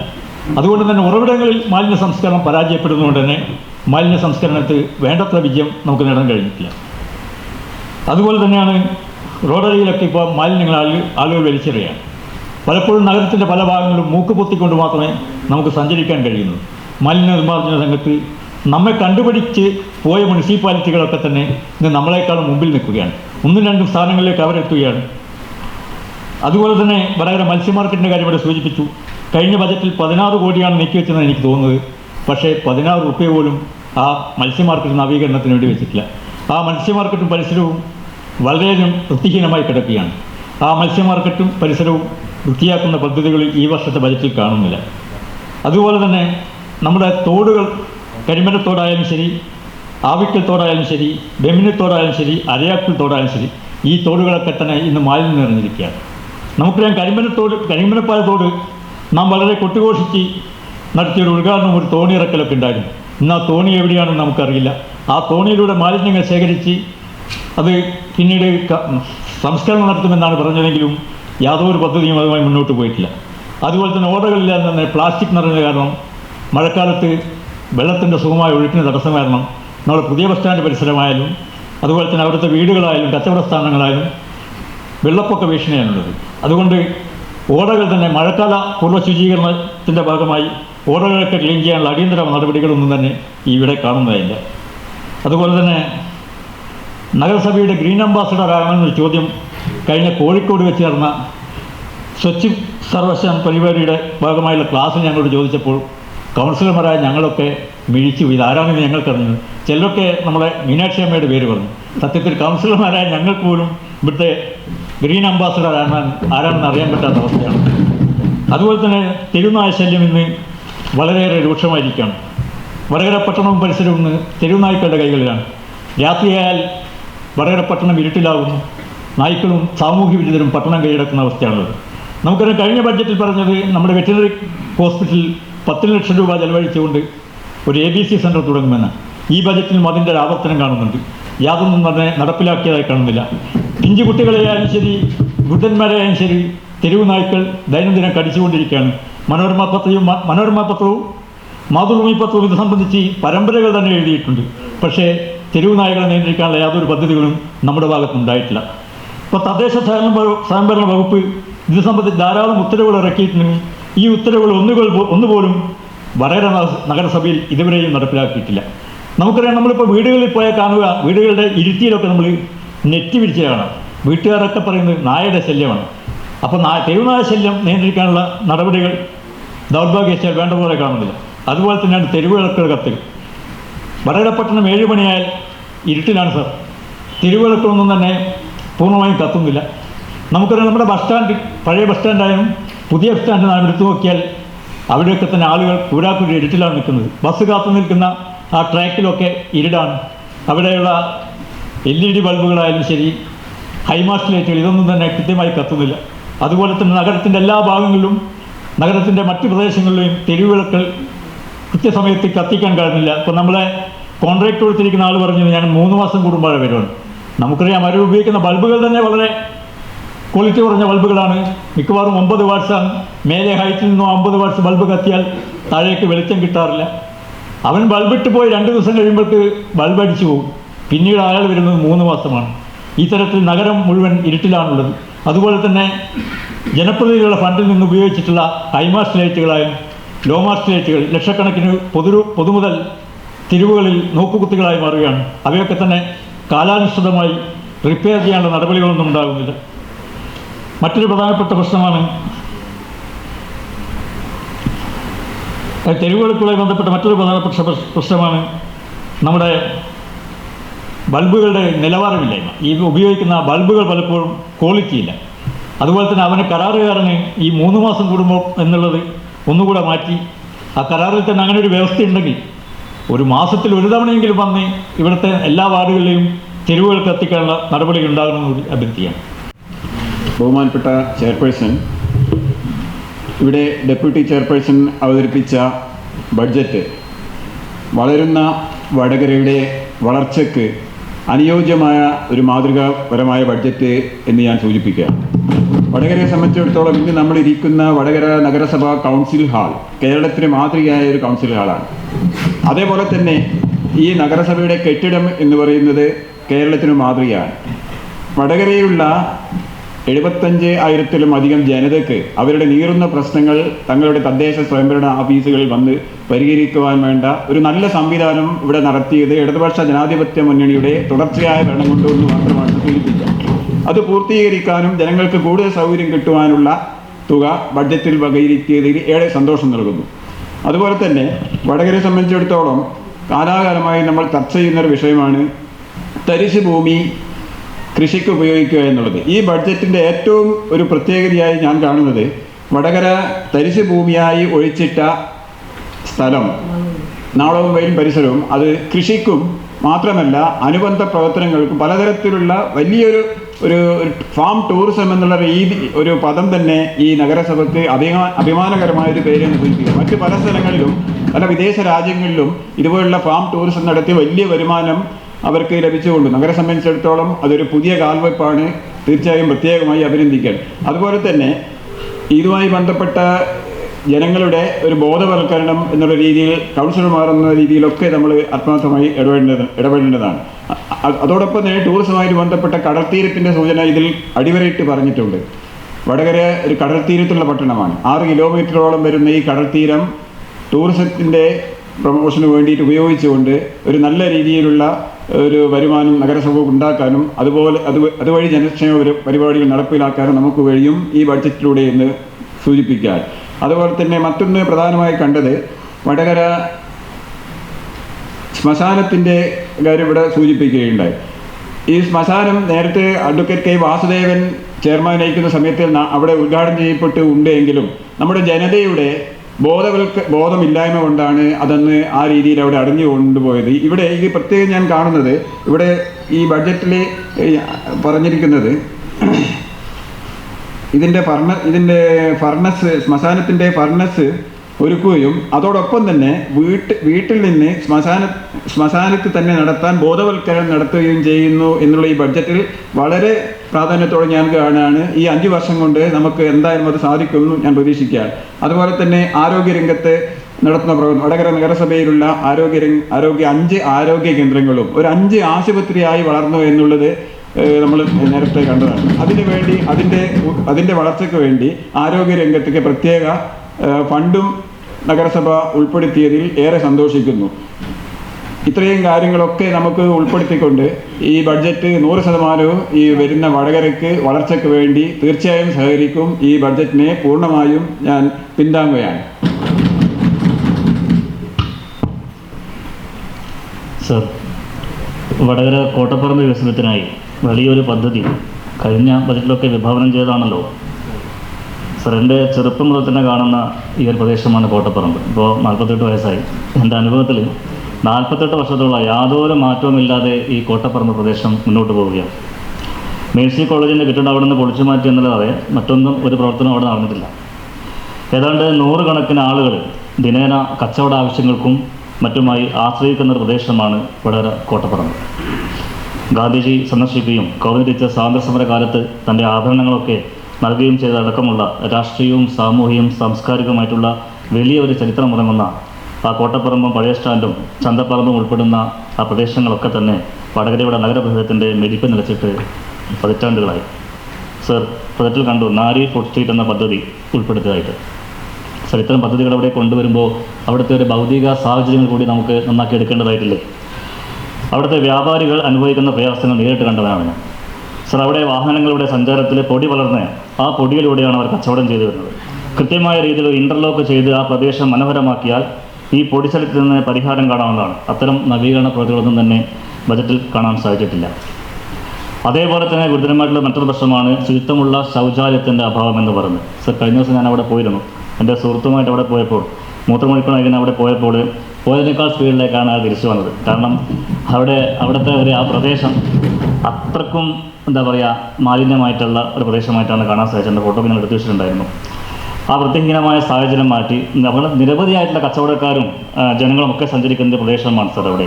അതുകൊണ്ട് ഈ പ്രദേശത്ത് ശുചിത്വമുള്ള ശൗചാലയം നിർബന്ധമായും ഉണ്ടാകേണ്ടതാണ്. ഈ ഒരു നിലവിലുള്ള പരിസ്ഥിതിയിൽ മാറ്റമുണ്ടായാൽ മാത്രമേ ഇത്തരത്തിലുള്ള പദ്ധതികളൊക്കെ ജനങ്ങളുടെ പങ്കാളിത്തത്തോടുകൂടി നമുക്ക് വിജയിപ്പിക്കാൻ സാധിക്കുകയുള്ളൂ. സർ, പഴയ സ്റ്റാൻഡ് കെട്ടിടം അപകടാവസ്ഥയിലേറ്റ് നാളുകളായി. ജനങ്ങൾ ഭീതിയോടെയാണ് ബസ് കാത്തുനിൽക്കുന്നത്. ഏത് നിമിഷവും പൊട്ടിപ്പൊളിഞ്ഞു വീഴാനുള്ള കോൺക്രീറ്റ് കഷ്ണങ്ങൾ മുകളിലാണുള്ളത്. ഇതിനു മുമ്പും കോൺക്രീറ്റ് കഷ്ണങ്ങൾ താഴേക്ക് വീണ് അപകടം പറ്റിയ സന്ദർഭങ്ങൾ ഉണ്ടായിട്ടുണ്ട്. അതേപോലെ തന്നെയാണ് മുനിസിപ്പൽ ലൈബ്രറിയുടെ കെട്ടിടവും. നേരത്തെ നമ്മുടെ മാധ്യമങ്ങളൊക്കെ അത് റിപ്പോർട്ട് ചെയ്തതാണ്. മത്സ്യം മാർക്കറ്റിന് സമീപമുള്ള കോഫി ഹൗസ് പ്രവർത്തിക്കുന്ന ബിൽഡിങ്ങും അത്യന്തം അപകടാവസ്ഥയിലാണ്. ഡെമോക്രസിൻ്റെ ബാൾ പോലെ ഏത് നിമിഷവും വീഴാനുള്ള ചില കോൺക്രീറ്റ് കഷ്ണങ്ങൾ നമുക്ക് ഇവിടെ കാണാൻ സാധിക്കുന്നതാണ്. ഇതിനൊക്കെ വലിയ രീതിയിലുള്ള പരിഹാരം നമുക്കിവിടെ കാണേണ്ടതായിട്ടുണ്ട്. നേരത്തെ ഇവിടെ സൂചിപ്പിച്ചതുപോലെ ടൗൺ ഹാളിൻ്റെത് വർഷങ്ങളായിട്ട് ഒരു ദയനീയമായ അവസ്ഥയിലാണ് നമ്മുടെ ആ ഒരു ടൗൺ ഹാൾ കടന്നു പോകുന്നത്. ഫാനുകൾ വർക്ക് ചെയ്യുന്നില്ല, മുകളിലുള്ള കഷ്ണങ്ങളൊക്കെ മാറ്റാനുള്ളത്. നവീകരിച്ചിട്ടുള്ള ഒരു ടൗൺ ഹാൾ നമുക്ക് ഇവിടെ ആവശ്യമാണ് സർ. ഇത്രയും കാര്യങ്ങൾ സൂചിപ്പിക്കുമ്പോൾ ഈ ഒരു പരിസ്ഥിതിയിൽ ഈ ഒരു ബജറ്റ് നിരാശാജനകമാണെന്ന് ഞാൻ മനസ്സിലാക്കുന്നു. അവതരിപ്പിച്ച ബജറ്റ് വളരെ എല്ലാവർക്കും, പാവപ്പെട്ട ജനങ്ങൾക്കും എല്ലാവർക്കും ഒരേപോലെ ഇത് കിട്ടുന്ന ഒരു ബജറ്റാണ്. വടകര സമൃദ്ധയെ സ്വയം പര്യാപ്തതയിലേക്ക് നയിക്കുന്ന ഒട്ടേറെ പദ്ധതികൾ. വടകര നഗരസഭയ്ക്ക് ആവശ്യമായ 1,00,000 തൈകൾ പാവപ്പെട്ട എല്ലാവർക്കും നൽകുന്നതാണ്. തൈകളും വിത്തുകളുമെല്ലാം ഉൽപ്പാദിപ്പിക്കുന്നതും കാർഷിക മേഖലയുടെ സമഗ്ര വികസനത്തിന് വേണ്ടി നിരവധി പദ്ധതികൾ നഗരസഭ ഇതിനോടകം നടപ്പിലാക്കിയിട്ടുണ്ട്. പച്ചക്കറി കൃഷി, തെങ്ങിൻ തൈ വിതരണം, പച്ചക്കറി തൈകൾ, വിത്തുകൾ എന്നിവ എല്ലാവരോടും മില്ലറ്റ് കൃഷി, അങ്ങനെ പല ചെണ്ടുമല്ലി തുടങ്ങിയ ഒട്ടനവധി നഗരസഭ വിജയകരമായി നടപ്പിലാക്കിയ പദ്ധതികളാണ്. പിന്നെ തെരുവുനായ ശല്യം എല്ലാവർക്കും, നാട്ടിലെ ഓരോരു വൈക്കും തെരുവുനായ ശല്യത്തിനെ പറ്റി ഭാഗമായി നഗരസഭ സ്വന്തമായ ഒരു ABCD സെൻറ്റർ നിർമ്മിക്കുന്നതിന് ആവശ്യമായ തുക ബഹുവർഷ പദ്ധതിയിൽ ബജറ്റിൽ വകയിരുത്തിയിട്ടുണ്ട്. ഇതുപോലെ ഒട്ടനവധി നല്ല നല്ല പ്രവർത്തനങ്ങൾ ചെയ്തുകൊണ്ട് മുന്നോട്ട് പോകാനുള്ള ഈ ബജറ്റിനെ അങ്ങേയറ്റം സ്വാഗതം ചെയ്തുകൊണ്ട് നിർത്തുന്നു. ഫരീദ ഓപ്റ്റിക്സ് വടകര, ഇനി എല്ലാം തെളിഞ്ഞു കാണാം. വല റിപ്പയറിന് നേരത്തെ വെച്ചത് 9 ലക്ഷമാണ്. വല റിപ്പയറിന് ഒരു വല ഏകദേശം കേടായാൽ തന്നെ 1 ലക്ഷം രൂപയുടെ അടുത്ത് വരുന്നുണ്ട്. ഇത് ഈ പറഞ്ഞ പോലെ 6 കിലോമീറ്റർ ദൂരത്തിൽ 1500ഓളം മത്സ്യത്തൊഴിലാളികൾ താമസിക്കുന്ന സ്ഥലത്ത് ഒരു മത്സ്യത്തൊഴിലാളിക്ക് 1 ലക്ഷം രൂപ വെച്ച് കൊടുത്താൽ തന്നെ 9 പേർക്കേ ഇത് കിട്ടുള്ളൂ. അതുപോലെ പഠനോപകരണങ്ങൾക്ക് മത്സ്യത്തൊഴിലാളി കുട്ടികൾക്കുള്ളത് അതും പര്യാപ്തമല്ല. അപ്പോൾ മത്സ്യമേഖലയിൽ വെച്ച ഫണ്ട് തീരെ അപര്യാപ്തമാണ്. അതുപോലെ തന്നെ വടകരയിൽ ഹെൽത്ത് വെൽനസ് സെൻ്ററിന് വേണ്ടി നേരത്തെ കേന്ദ്ര സർക്കാർ ഫണ്ട് അനുവദിച്ചിട്ടുണ്ട്. പക്ഷേ അത് വേണ്ട രീതിയിൽ കൈകാര്യം ചെയ്തതായി കാണുന്നില്ല. അതുപോലെ തന്നെ നമ്മുടെ മാലിന്യ സംസ്കരണം, നമുക്കറിയാം വടകരയിൽ ഈ ആവിക്കത്തോട് അതുപോലെ അരിയാക്കത്തോടുകളൊക്കെ പറയുന്നുണ്ട്, മാലിന്യം കൊണ്ട് നിറഞ്ഞിരിക്കുകയാണ്. ഇന്നലെ തന്നെ ആവിക്കത്തോടിലേക്ക് ഇപ്പോൾ കഴിഞ്ഞ 2 ആഴ്ചകളിൽ ഞായറാഴ്ചകളിൽ മലിനജലം വരുന്നു. അത് ഇവിടുത്തെ ഹെൽത്ത് ജീവനക്കാർ പരിശോധിക്കാൻ പോകുന്ന സമയത്ത് എവിടെ നിന്നാണ് വരുന്നത് മനസ്സിലാവുന്നില്ല. അപ്പോൾ ഇതൊക്കെ സ്ലാബിട്ട് മൂടി അതിൻ്റെ അടിയിലൂടെ ഈ വേസ്റ്റ് വെള്ളം വരുന്നത് കണ്ടെത്താൻ പറ്റാത്തൊരവസ്ഥ നമുക്കുണ്ട്. അപ്പോൾ ഈ മലിനജലം വന്ന് നിൽക്കുന്നത് ആവിക്കത്തോട് എന്ന് പറഞ്ഞാൽ മാസത്തിൽ വർഷകാലത്ത് മാത്രം അവിടെ കടലിലേക്ക് ഒഴിച്ചു പോയി, അല്ലാത്ത സമയത്ത് അവിടെ കെട്ടിക്കിടക്കുന്ന വെള്ളമാണ്. അപ്പോൾ ഈ ഹോസ്പിറ്റൽ മാലിന്യങ്ങൾ പോലുള്ള സാധനങ്ങൾ വരുന്നതുകൊണ്ട് തന്നെ ആ പരിസരത്തുള്ള എല്ലാ കിണറുകളും വെള്ളം അശുദ്ധമായിരിക്കുകയാണ്. അവിടെ കുളിക്കാൻ പോലും ഉപയോഗിക്കാൻ പറ്റാത്തൊരവസ്ഥയിലാണുള്ളത്. അതോടൊപ്പം തന്നെ നമ്മുടെ വാട്ടർ അതോറിറ്റിയിൽ നിന്ന് വിടുന്ന വെള്ളം അപ്പോൾ അതിനെക്കാളും പ്രശ്നമാണ്. നമുക്കറിയാം കുടിക്കാൻ ഉപ്പ് വെള്ളമാണ് വന്നുകൊണ്ടിരിക്കുന്നത്. അപ്പോൾ നമ്മുടെ ഓടകളും അതുപോലെ തന്നെ കുടിവെള്ളവും മലിനമായിക്കൊണ്ടിരിക്കുകയാണ്.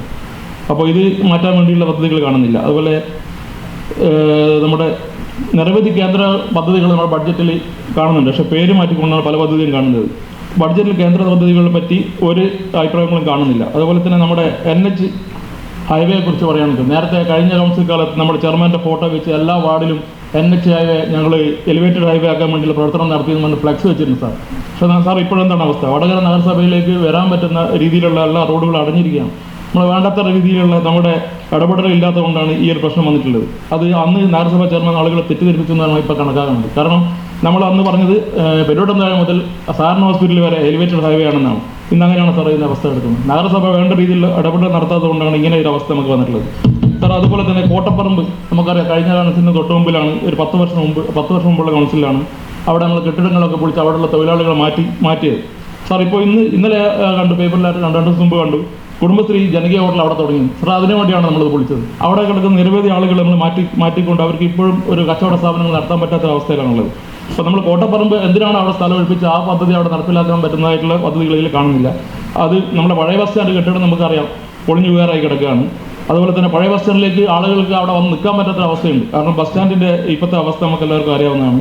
പുതിയ ബസ് സ്റ്റാൻഡും പ്രത്യേകിച്ചൊന്നും പറയേണ്ടതില്ല. ആ രീതിയിൽ തന്നെയാണ് ആളുകൾക്ക് ഉപയോഗിക്കാൻ പറ്റാത്ത രീതിയിലാണുള്ളത്.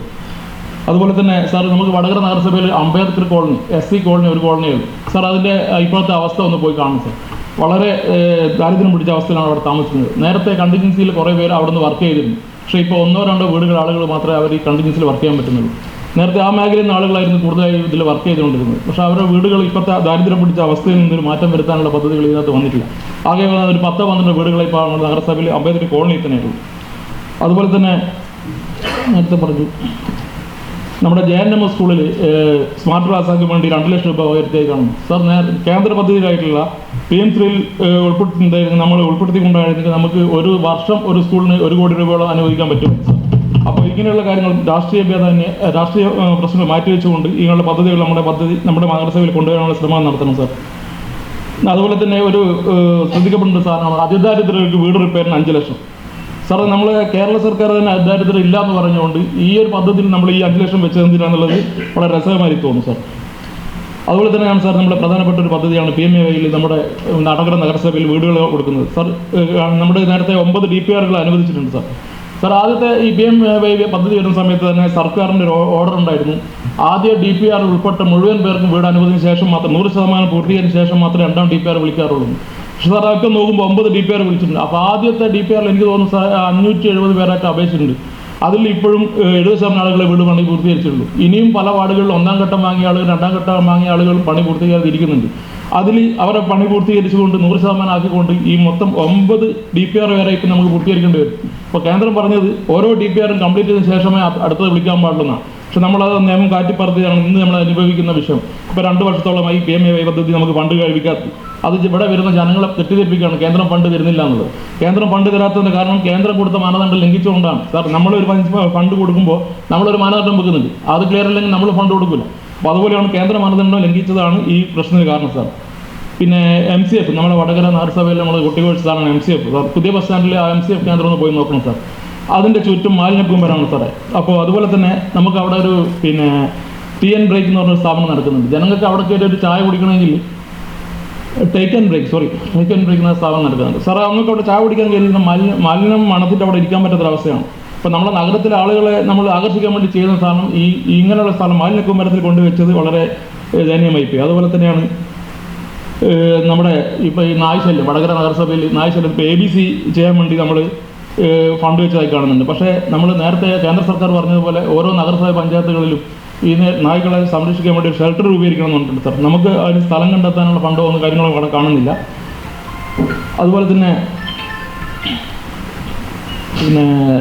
ജനകീയമായ കാര്യങ്ങൾ പ്രധാനപ്പെട്ടതായി നമ്മൾ കൊടുക്കേണ്ടത് കുടിവെള്ളം അതുപോലെ പാർപ്പിടം മാലിന്യ പ്രശ്നങ്ങൾക്കാണ്. അപ്പോൾ ഇതുപോലുള്ള പദ്ധതികൾ തീർത്തും നിരാശാജനകമായിട്ടാണ് കാണുന്നത്. ചില ഭേദഗതികളോടെ അംഗീകരിക്കാം. ഒരു ബജറ്റാണ് ഇന്ന് നമ്മുടെ ഡെപ്യൂട്ടി ചെയർപേഴ്സൺ ഇവിടെ അവതരിപ്പിച്ചത്.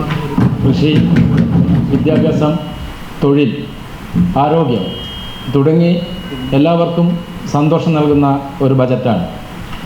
ഇപ്പോൾ ഇവിടെ നമ്മുടെ ഒരു കൗൺസിലർ ഇവിടെ സൂചിപ്പിച്ചു മാലിന്യ സംസ്കരണത്തിനെക്കുറിച്ച്, വലിച്ചെറിയുന്ന സംസ്കാരത്തെക്കുറിച്ചാണ് അദ്ദേഹം ഇവിടെ സൂചിപ്പിച്ചത് സാർ. മാലിന്യ സംസ്കരണത്തെക്കുറിച്ച് ഇവിടെ പറഞ്ഞതിൽ മാലിന്യ സംസ്കരണത്തിന് ഏറ്റവും നല്ല മാതൃകയാണ് നമ്മുടെ നഗരസഭ. പല മാതൃകകളും സൃഷ്ടിച്ച ഒരു നഗരസഭയാണ് നമ്മുടേത്. പക്ഷേ വലിച്ചെറിയ സംസ്കാരം മാറണമെങ്കിൽ ജനങ്ങൾ തന്നെ മാറണമെന്നാണ്. അല്ലാതെ നഗരസഭയും മാത്രം വിചാരിച്ചതുകൊണ്ട് നമ്മുടെ ഈ വലിച്ചെറിയൽ സംസ്കാരം മാറുകയില്ല. അതുപോലെ ആരോഗ്യ മേഖല ഇത്രമാത്രം അനുഗ്രഹീതമായ ഒരു നഗരസഭയാണ് നമ്മുടെ നഗരസഭ. ജില്ലാ ആശുപത്രി, അതുപോലെ ആയുർവേദ ഹോമിയോ ആശുപത്രി, 5 കുടുംബാരോഗ്യ കേന്ദ്രങ്ങൾ, അതിൻ്റെ ഫലപ്രദമായ തുടർച്ചയ്ക്കും വളർച്ചയ്ക്കും ലക്ഷ്യം വെക്കുന്ന ഒരു ബജറ്റ് തന്നെയാണ് ഇന്നിവിടെ അവതരിപ്പിച്ചത് സാർ. അതുപോലെ എടുത്തു പറയേണ്ട മറ്റൊരു കാര്യം, നമ്മുടെ ഈ മാലിന്യം നീക്കം ചെയ്യുന്ന നമ്മുടെ നഗരസഭയിലെ 92 ഹരിതകർമ്മസേന പ്രവർത്തകരെ ചേർത്ത് പിടിച്ച ഒരു ബജറ്റാണിത്. കാരണം MCFന് 1 കോടി രൂപ അനുവദിക്കുകയും ആരോഗ്യമേഖലയ്ക്ക് മൊത്തം 7 കോടി 42 ലക്ഷം രൂപ അനുവദിക്കുകയും ചെയ്ത ഈ ബജറ്റിനെ അഭിനന്ദിക്കുകയും സ്വാഗതം ചെയ്യുകയും ചെയ്തു. വടകര നഗരത്തിലെ ഗതാഗത കുരുക്കിന് പരിഹാരമായി മാസ്റ്റർ പ്ലാനിൽ നിർദ്ദേശിച്ച പദ്ധതിയാണ് ലിങ്ക് റോഡ്. വടകരയുടെ ഗതാഗത കുരുക്കിൽ ലിങ്ക് റോഡ് കൊണ്ട് സാധിച്ചിട്ടുണ്ടോ? ഒരിക്കലുമില്ല.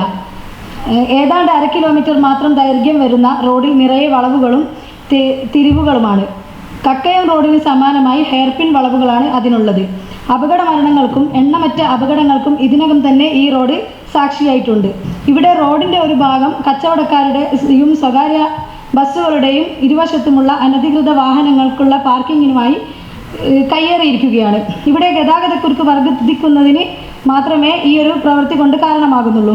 പയ്യോളി ഭാഗത്തേക്കുള്ള ബസ്സുകൾ ലിങ്ക് റോഡിൻ്റെ ഒരു വശത്ത് നിർത്തി ആളെ കയറ്റാൻ RTO കമ്മിറ്റി എടുത്ത തീരുമാനമാണ്. ഇതിൻ്റെയൊക്കെ പ്രധാന കാരണം. ഒരു വരിയിൽ നിർത്താനാണ് ആ കമ്മിറ്റി അനുമതി നൽകിയത് എങ്കിലും റോഡിൻ്റെ സിംഹഭാഗവും കൈയടക്കിയിട്ടാണ് അവരുടെ സർവീസ് നടത്തിക്കൊണ്ടിരിക്കുന്നത്. ബാക്കി ഭാഗത്ത് അനധികൃത മറ്റു വാഹനങ്ങളും നിർത്തിയിട്ടുണ്ട്. ലിങ്ക് റോഡ് മെയിൻ ആയിട്ട് ഒരു പാർക്കിംഗ് ഏരിയ ആയി മാറിയിരിക്കുന്ന കാഴ്ചയാണ് കാണാൻ സാധിക്കുന്നത്. അതിലുപരി അവിടെ ഒരു ശുചിമുറി ഇല്ലാത്തത് കാരണം ബസ് ജീവനക്കാരും യാത്രക്കാരും ഫുട്പാത്തിൻ്റെ മുകളിലേക്ക് തന്നെ മൂത്രമൊഴിക്കുന്ന സ്ഥിതിയാണുള്ളത്. മണത്തിട്ട് കാര്യം പറഞ്ഞാൽ അങ്ങോട്ട് നടക്കാൻ തന്നെ പറ്റാത്ത അവസ്ഥയാണുള്ളത്. ഇതാണോ വടകരയുടെ ശുചിത്വം? ഇതിനാണോ അവാർഡുകൾ ലഭിച്ചത്?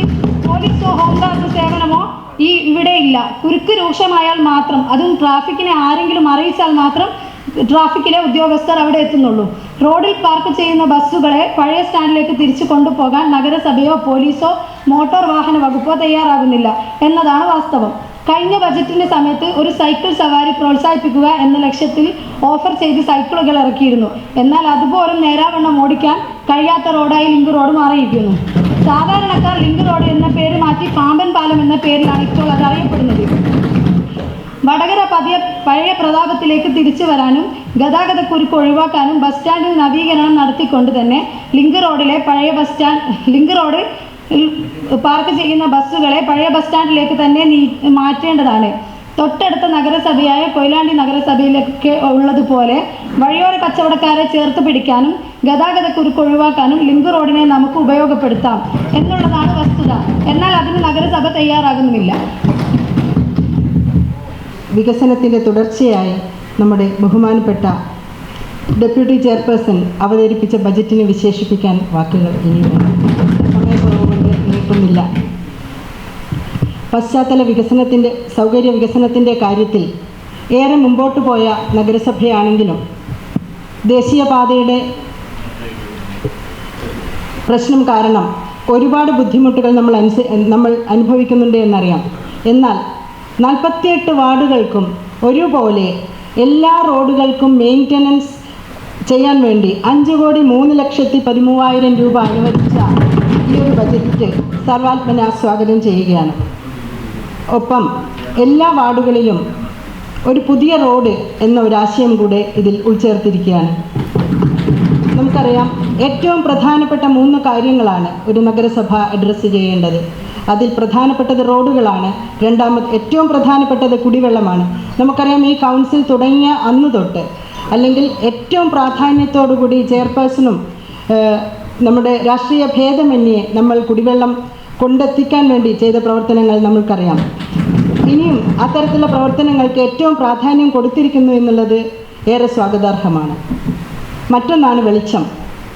നമ്മുടെ വടകര നഗരസഭയുടെ എല്ലാ വാർഡുകളിലും സ്ട്രീറ്റ് ലൈറ്റ് കൂടുതൽ ഉണ്ടാക്കാനും അതുപോലെ തന്നെ ഉള്ളത് നിലനിർത്താനും വേണ്ടി 1.5 കോടിയോളം രൂപയാണ് അനുവദിച്ചിരിക്കുന്നത് എന്ന് ഏറെ സന്തോഷകരമാണ്. മറ്റൊന്ന് എടുത്തു പറയാനുള്ള ഒരു കാര്യം എന്ന് പറയുന്നത്, ചെയർപേഴ്സൺ അവതരിപ്പിച്ചപ്പോൾ ഞാൻ ശ്രദ്ധിച്ച ഒരു വാക്കാണ്, ഒരു വാചകമാണ്. നമ്മുടെ ബഹുമാനപ്പെട്ട കൗൺസിലർ വ്യാസൻ ഒരിക്കൽ പറഞ്ഞിരുന്നു, ഞങ്ങളുടെ മേഖലയിലുള്ള ആളുകൾക്ക് മരണപ്പെട്ടാൽ വളരെ ബുദ്ധിമുട്ടാണ് ആ ഒരു മൃതദേഹം സംസ്കരിക്കുക എന്നുള്ളത്. അതുകൊണ്ട് തന്നെ ഒരു ക്രിമറ്റേറിയം നമ്മുടെ ഏറ്റവും പ്രധാന പരിഗണന തന്നെയാണ്. ഇന്ന് മുടങ്ങിക്കിടക്കുന്നതാണെങ്കിലും ആ ക്രിമറ്റേറിയത്തിന് നമ്മൾ പണം വെച്ചിരിക്കുന്നു എന്നുള്ളതിൽ കൂടുതലായിട്ട് ഒരു ബോധവൽക്കരണം വടകര ഭാഗത്ത് നടത്താൻ ഉദ്ദേശിക്കുന്നു എന്ന് നമ്മുടെ ബഹുമാനപ്പെട്ട ഡെപ്യൂട്ടി ചെയർപേഴ്സൺ വായിച്ചതിന് ഞാൻ സ്വാഗതം ചെയ്യുകയാണ്. ഹൃദയത്തിൽ തട്ടി സ്വാഗതം ചെയ്യുകയാണത്. അതിദാരിദ്ര്യമുക്തമായ നമ്മുടെ വടകര നഗരസഭയ്ക്ക് ദാരിദ്ര്യ ലഘൂകരണത്തിനായിട്ട് 2 കോടിയോളം രൂപ അനുവദിച്ചിരിക്കുകയാണ്. മറ്റു മേഖലകളെ ഞാൻ കൂടുതൽ പറയുന്നില്ല. മത്സ്യമേഖലയെ ഒരു പ്രത്യേക മേഖലയായി തന്നെ കണക്കാക്കിയാണ് പണം കൊടുത്തിരിക്കുന്നത് എന്നുള്ളത് ഏറെ സന്തോഷകരമാണ്. ഏറ്റവും പ്രധാനപ്പെട്ടത് നമ്മുടെ ഭാവിയിലേക്ക് നമ്മുടെ വടകര നഗരസഭ എങ്ങനെയായിരിക്കണം എന്നുള്ളതിൻ്റെ ഒരു കാഴ്ചപ്പാടാണ് ഇവിടെ വെച്ചിരിക്കുന്നത്. കടത്തനാടിൻ്റെ പൈതൃകം സംരക്ഷിക്കുന്ന രീതിയിൽ കളരി അടക്കമുള്ള പ്രവർത്തനങ്ങൾക്ക് ഒരു പൈതൃക ടൂറിസം എന്നുള്ള രീതിയിലേക്ക് വടകര നഗരസഭയെ മുന്നോട്ട് കൊണ്ടുപോകാൻ പറ്റുന്ന രീതിയിൽ നമ്മുടെ കളരിക്ക് 1.16 കോടി രൂപയാണ് പൈതൃക ടൂറിസത്തിന് വേണ്ടിയിട്ട് വെച്ചിരിക്കുന്നത്. ഏറെ അർഹമാണ്. അതുപോലെ മറ്റ് പ്രധാനപ്പെട്ട നൂതനമായിട്ടുള്ള പദ്ധതികളെക്കുറിച്ച് ഏറെ പറയാനുണ്ട്. ഇപ്പോൾ സമയമില്ലാത്തതുകൊണ്ടാണ് പറയുന്നത്. മുന്നോട്ട് വെച്ചിരിക്കുന്ന ഫാം ടൂറിസം എന്നുള്ളത് വടകരയ്ക്ക് ഒരു പുതിയ കോൺസെപ്റ്റാണ്. ഒരുപക്ഷെ കേരളത്തിൽ മാത്രമല്ല രാജ്യാന്തരമായിട്ട് ഇപ്പോൾ വികസിച്ചു കൊണ്ടിരിക്കുന്ന ഫാം ടൂറിസത്തിലേക്ക് നമ്മൾ കാലെടുത്ത് വെക്കുകയാണ് എന്നുള്ളത് ഏറെ സന്തോഷപ്രദമാണ്. ഒപ്പം ടെലിമെഡിസിൻ തികച്ചും നമ്മുടെ വടകര നഗരസഭയെ രാജ്യാന്തരമാക്കാൻ പറ്റുന്ന 2-3 നൂതന പ്രോജക്റ്റുകളാണ് നമ്മൾക്കിവിടെ കാണാൻ പറ്റുന്നത്. അതിലൊന്ന് നാലാം കോറൽ പദ്ധതിയാണ്, മറ്റൊന്ന് ടെലിമെഡിസിനാണ്, ATM ആണ്, ഹെൽത്ത് ATM ആണ്. ഒപ്പം നമ്മുടെ നഗരസഭയിൽ ഒരു ബ്രിഡ്ജിംഗ് വർക്ക് എന്നുള്ള രീതിയിൽ കോട്ടപ്പറമ്പ് നവീകരണത്തിന് മുമ്പ് നമുക്ക് ആ സ്ഥലം ഉപയോഗിച്ചുകൊണ്ട് സ്ത്രീകളുടെ ഉന്നമനത്തിനായി, കുടുംബശ്രീയുടെ ഉന്നമനത്തിനായി, കുടുംബശ്രീ അംഗങ്ങളുടെ ഉന്നമനത്തിനായി വെച്ചിരിക്കുന്ന നാരീശ്രീ എന്ന പദ്ധതി 1.5 കോടിയോളം ചെലവഴിക്കുന്ന ആ പദ്ധതി എടുത്തു പറയേണ്ടിയിരിക്കുന്നു. എല്ലാ മേഖലകളെയും ഒരുപോലെ സ്പർശിച്ചുകൊണ്ട് മുന്നോട്ട് പോകുന്ന ഈ ബജറ്റിനെ സർവാത്മന സ്വാഗതം ചെയ്യും. വാർഡുകളിലും ഒരു കളിസ്ഥലം എന്നത് കഴിഞ്ഞ കൗൺസിൽ ചെയർമാന്റെ വാഗ്ദാനമായിരുന്നു. കുട്ടികൾക്കും യുവജനങ്ങൾക്കും പൊതുജനങ്ങൾക്കും ലഹരി കളിസ്ഥലമായി മാറണമെങ്കിൽ ഇനിയും അത് വെറും സ്വപ്നമായിക്കൂടാ. കേരള സർക്കാരിൻ്റെ നിർദ്ദേശമുണ്ടായിരിക്കെ ബജറ്റിൽ ഒരു സ്ഥലത്തും കളിസ്ഥലത്തെക്കുറിച്ച് പ്രതിപാദിച്ചിട്ടില്ല. വളരെ അനിവാര്യമായ വടകരയുടെ ഈ ഗ്രൗണ്ട് വിഷയം നാരായണ നഗരം മാത്രമായി ഒതുങ്ങിയിരിക്കുകയാണ്. അഴിത്തല മുതൽ ആവിക്കൽ വരെ തിങ്ങി താമസിക്കുന്ന ഒട്ടനവധി സ്കൂളുകൾ ഉൾക്കൊള്ളുന്ന ഒരു പ്രദേശത്ത് മലബാർ സൊസൈറ്റി ഗ്രൗണ്ടിനെ കുറിച്ച് ഒന്നും പ്രതിപാദിച്ചിട്ടില്ല. സാർ, വിവിധ സംഘടനകൾ നിരന്തരം ആവശ്യപ്പെട്ടിട്ടും എന്തുകൊണ്ടാണ് സൊസൈറ്റി ഗ്രൗണ്ട് കളിസ്ഥലമായി പ്രഖ്യാപിക്കാൻ ഇത്ര പ്രയാസം? Puthur school ground, Puthuppanam Nisari ground, ഇതിനെക്കുറിച്ച് ഈ കഴിഞ്ഞ വർക്കിംഗ് ഗ്രൂപ്പിലും വികസന സെമിനാറിലും ഏറ്റവും കൂടുതൽ ചർച്ച ചെയ്യപ്പെട്ട വിഷയവും മുൻഗണനാ ക്രമത്തിൽ വിലയിരുത്തിയതും ഈ വിഷയമായിരുന്നു.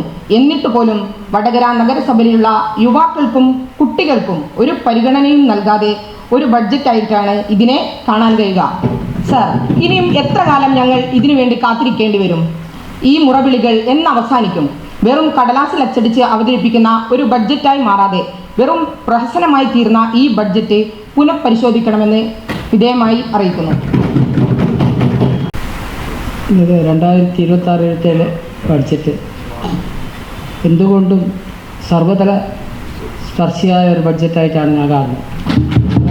പ്രത്യേകമായിട്ട് ഈ ഇതിനെ അഭിനന്ദിക്കുക. ഇതിനകത്ത് പ്രധാനമായിട്ട് പറയാന്ന് വെച്ചാൽ നമ്മുടെ നിലവിൽ ഇപ്പോൾ നടന്നു വരുന്ന അഭിമാന പദ്ധതികളും അതുകൂടാതെ പുതിയ കാഴ്ചപ്പാടുകളും ഒക്കെ തന്നെ നമ്മൾ ബജറ്റിലൂടെ കണ്ടുപിടിച്ച് നമുക്ക് കാണാൻ കഴിയും. അതിനെ ആ രീതിയിൽ തന്നെ കാണുമ്പോൾ ഒട്ടനവധി, അതായത് എല്ലാ മേഖലകളെയും സ്പർശിച്ചുകൊണ്ടുള്ള ഒരു ബഡ്ജറ്റായിട്ട് തന്നെയാണ് ഞാനതിനെ കാണുന്നത്. ഇവിടെ വടകര മുനിസിപ്പാലിറ്റി പരിസരത്ത് തന്നെ ഒരു EVM ചാർജിങ് സ്റ്റേഷൻ എന്തുകൊണ്ട് അത് സ്ഥാപിക്കുക എന്നുള്ളത് എന്തുകൊണ്ടും പുതിയ കാലഘട്ടത്തിൽ അത് അനിവാര്യമാണ്.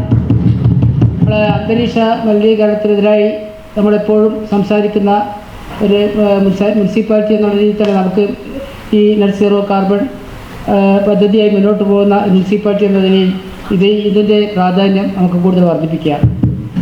അതുപോലെ കുട്ടികൾക്കായിട്ടുള്ള പദ്ധതികൾ നോക്കുകയാണെന്ന് വെച്ചാൽ സ്കോളർ, അത് നമ്മൾ അഭിമാന പദ്ധതിയാണ്.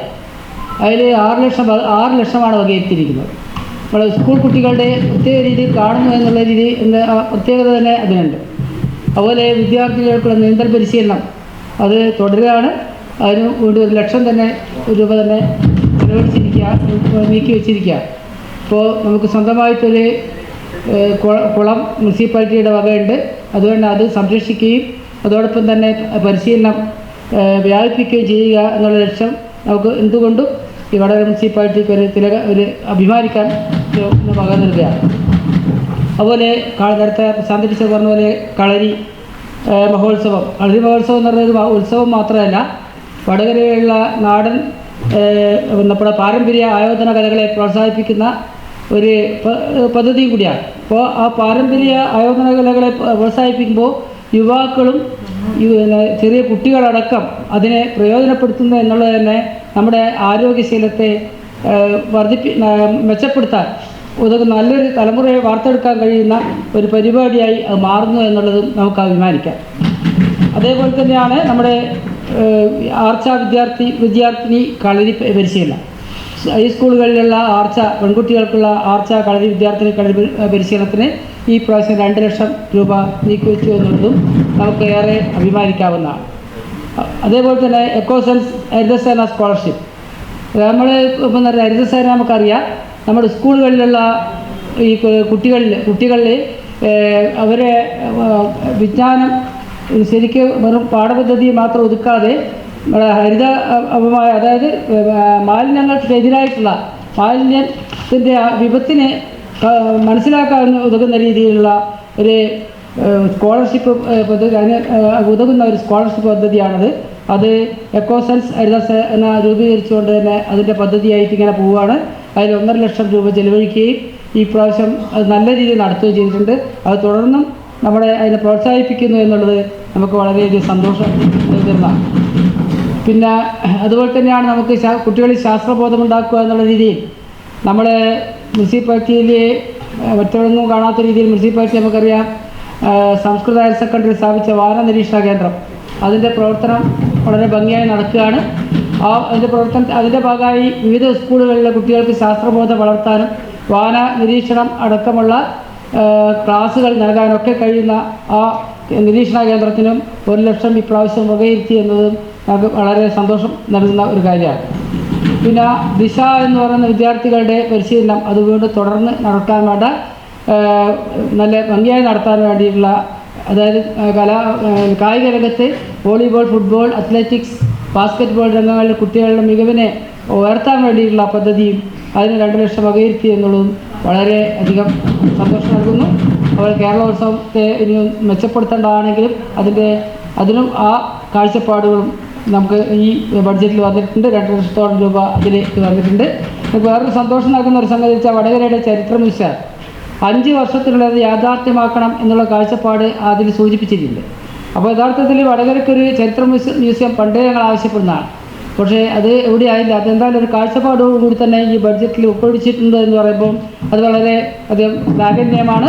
അത് മുനിസിപ്പാലിറ്റിയുടെ പ്രത്യേകിച്ച് നമുക്കറിയാം ഉദയനം മാത്രമല്ല നമ്മുടെ വടകരയുടെ കുറേ കലാകാരന്മാരും കഥാകൃത്തുക്കളും ഒക്കെ തന്നെയുള്ള ഒരു നാടാണ് വടകര. അവരെയൊക്കെ ഉൾക്കൊള്ളിച്ചുകൊണ്ട് വടകരയെ അറിയാം എന്നുള്ള രീതിയിൽ നമുക്ക് ആ ചരിത്ര മ്യൂസിയം വന്നു കഴിഞ്ഞാൽ അത് വലിയൊരു മാറ്റത്തിന് നമുക്ക് സാംസ്കാരികമായി വളരെയധികം മാറ്റം ഉണ്ടാക്കും. ആ കാഴ്ചപ്പാടിന് പ്രത്യേകിച്ച് ഞാൻ അഭിനന്ദനം നൽകുകയാണ്. അതുപോലെ മറ്റൊന്ന് നമ്മുടെ ചെറുകിട രംഗത്തുള്ള നേരത്തെ ഇവിടെ ഒരു വാർത്ത സൂചിപ്പിക്കുകയുണ്ടായി, കച്ചവടക്കാരുടെ ദുരവസ്ഥയും വടകരയുടെ കടകളൊക്കെ പൂട്ടിപ്പോകുന്നു എന്നുള്ളൊരവസ്ഥയൊക്കെ പറഞ്ഞു. പക്ഷേ അതിനെ പ്രോത്സാഹിപ്പിക്കുന്ന രീതിയിൽ ഇപ്പോൾ സൺഡേ മാർക്കറ്റ്, കോട്ടപ്പുറമ്പ് മാർക്കറ്റ് സജീവമാകാൻ അതിനുവേണ്ടി മുനിസിപ്പാലിറ്റി തന്നെ നല്ല രീതിയിൽ തന്നെ ഇടപെടുകയാണ്. അതിൻ്റെ വിപുലീകരണത്തിന് ചെറുകിട വ്യവസായ വികസനത്തിന് വേണ്ടി 99.6 ലക്ഷം രൂപയാണ് വകയിരുത്തിയിരിക്കുന്നത്. ശരിക്കും നമുക്ക് അഭിമാനിക്കാൻ വകയുള്ളതാണ്. അതുപോലെ ചെറുകിട വ്യവസായത്തെ പ്രോത്സാഹിപ്പിക്കുന്ന ഒരു നടപടിയാണ്. എന്തുകൊണ്ടും ഈ ബഡ്ജറ്റിനെ ഞാൻ പിന്തുണയ്ക്കുകയാണ്. ഇത് നല്ലൊരു കാൽവെപ്പായി ഇനിയും മുന്നോട്ട് പോകട്ടെ എന്ന് മാത്രം പറഞ്ഞു നിർത്താം.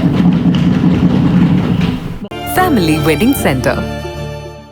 റോഡിൻ്റെ പൊട്ടിപ്പൊളിഞ്ഞ അവസ്ഥ കാരണം ടൗണിലേക്ക് ആളുകൾ വരാത്ത അവസ്ഥയിലാണ് ഇന്നുള്ളത്. ഇതോടൊപ്പം തന്നെ ഇതിൻ്റെ ഭാഗമായി 2000-ലധികം കടമുറികൾ നഗരസഭാ പ്രദേശത്ത് അടഞ്ഞു കിടക്കുകയാണ്. നിലവിലുള്ള കച്ചവടക്കാർ തന്നെ മറ്റു പല സ്ഥലങ്ങളിലേക്കും കുടിയേറിക്കൊണ്ടിരിക്കുകയും ചെയ്യുന്നതാണ്. അതുപോലെ തന്നെ സൺഡേ മാർക്കറ്റ് ക്യൂൻസ് റോഡിൻ്റെ വെച്ചത് കാരണം അവിടെ നിരന്തര വാഹനത്തിൻ്റെ ബ്ലോക്ക് ഉണ്ടാവുകയും ജനങ്ങൾ വല്ലാതെ ബുദ്ധിമുട്ട് അനുഭവിക്കുകയും ചെയ്യുന്നുണ്ട്. ഇതിന് വേണ്ട ഒരു പരിഹാര നിർദ്ദേശങ്ങളൊന്നും ബജറ്റിൽ കാണുന്നില്ല. സാർ, ഇത്തരം നിർദ്ദേശങ്ങൾ കൂടി ഉൾപ്പെടുത്തിക്കൊണ്ടായിരിക്കണം ഈ ബജറ്റ് അംഗീകരിക്കേണ്ടത്. ആദ്യം ബജറ്റിലെ ചില വിഷയങ്ങൾ സൂചിപ്പിക്കുന്നതിന് മുമ്പേ എൻ്റെ തൊട്ടു മുമ്പേയുള്ള ചില കൗൺസിലർമാർ സൂചിപ്പിച്ചതിനെ കോട്ട് ചെയ്ത് 1-2 കാര്യങ്ങൾ സൂചിപ്പിച്ചുകൊണ്ട് കടക്കാൻ ആഗ്രഹിക്കുകയാണ്. ബഹുമാനപ്പെട്ട പൊതുമരാമത്ത് സ്റ്റാൻഡിംഗ് കമ്മിറ്റി ചെയർപേഴ്സണ് നമ്മുടെ സ്ട്രീറ്റ് ലൈറ്റുമായിട്ട് ബന്ധപ്പെട്ട് മെയിൻ്റനൻസിന് 1.5 കോടി രൂപ വിലയിരുത്തിയതായിട്ട് പറഞ്ഞതായിട്ട് അറിഞ്ഞു. എന്തായാലും ഈ ബജറ്റിൽ അങ്ങനെ കാണുന്നില്ല. അത് അച്ചടി മിസ്റ്റേക്ക് പറ്റിയതാണോ എന്നുള്ളൊരു സംശയമാണ്. ഇനി അഥവാ അങ്ങനെ ഉണ്ടെങ്കിൽ വളരെ സന്തോഷമുള്ള കാര്യമായിട്ടാണ് അതിനെ സ്വാഗതം ചെയ്യാൻ കഴിയാണ്. രണ്ടാമതൊരു വിഷയം, നമ്മൾ മാലിന്യ സംസ്കരണവുമായി ബന്ധപ്പെട്ട് നമ്മൾ നേരത്തെ സൂചിപ്പിച്ചു പോയിട്ടുണ്ട്. നമ്മൾ കേരളത്തിൽ തന്നെ ഏറ്റവും മാതൃകാപരമായ മാലിന്യ സംസ്കരണം നടത്തുന്ന വടകര നഗരസഭ എന്നുള്ള രീതിയിൽ നമ്മൾ കഴിഞ്ഞ ബജറ്റിൽ വെച്ച മാലിന്യ നിർമ്മാർജ്ജനത്തിലുള്ള ബയോ വിങ് പോലും ഈ സമയം വരെയായിട്ടും നമുക്ക് വിതരണം ചെയ്യാൻ വേണ്ടി കഴിഞ്ഞിട്ടില്ല എന്നുള്ളൊരു യാഥാർത്ഥ്യം കൂടി ഈ ബജറ്റ് അവതരിപ്പിക്കുന്ന സമയത്ത് നമ്മുടെ മുമ്പാകെയുണ്ട്. വളരെ നിരാശാജനകവും വടകര നഗരസഭാ പരിധിയിലെ ജനങ്ങൾക്ക് ആശ്വാസമായ പൂർണ്ണമായ അടിസ്ഥാനത്തിൽ ഉൾപ്പെടുത്തിയ പദ്ധതികളൊന്നും ഈ ബജറ്റിൽ കാണാൻ കഴിയുന്നില്ല സർ. പലതും നമ്മൾ ആവിഷ്കരിക്കേണ്ടതുണ്ട്, നടപ്പിലാക്കേണ്ടതുണ്ട് എന്ന് മാത്രം പറഞ്ഞു പോകുന്ന ഒരു ബജറ്റ് മാത്രമായി ഇതിനെ കാണാൻ കഴിയുന്നത്. കൃത്യമായ പ്രൊജക്റ്റോ ഫണ്ടുകളോ ഒന്നും പലതിനും വകമാറ്റി വെച്ചതായി വിലയിരുത്തിയതായി കാണാൻ വേണ്ടി ഈ ബജറ്റിൽ കഴിയുന്നില്ല. അതുപോലെ നമ്മൾ ഈ കൗൺസിൽ കാലയളവിൽ തന്നെ ബഹുമാനപ്പെട്ട ചെയർമാൻ അടക്കം നമ്മുടെ വർക്കിംഗ് കമ്മിറ്റി ഗ്രൂപ്പുകളിലും വികസന സെമിനാറിലൊക്കെ നമ്മൾ ഏറ്റവും കൂടുതൽ ഉയർന്നു വന്ന ഒരു വിഷയമായിരുന്നു വടകരയിലെ ഗതാഗത പ്രശ്നം.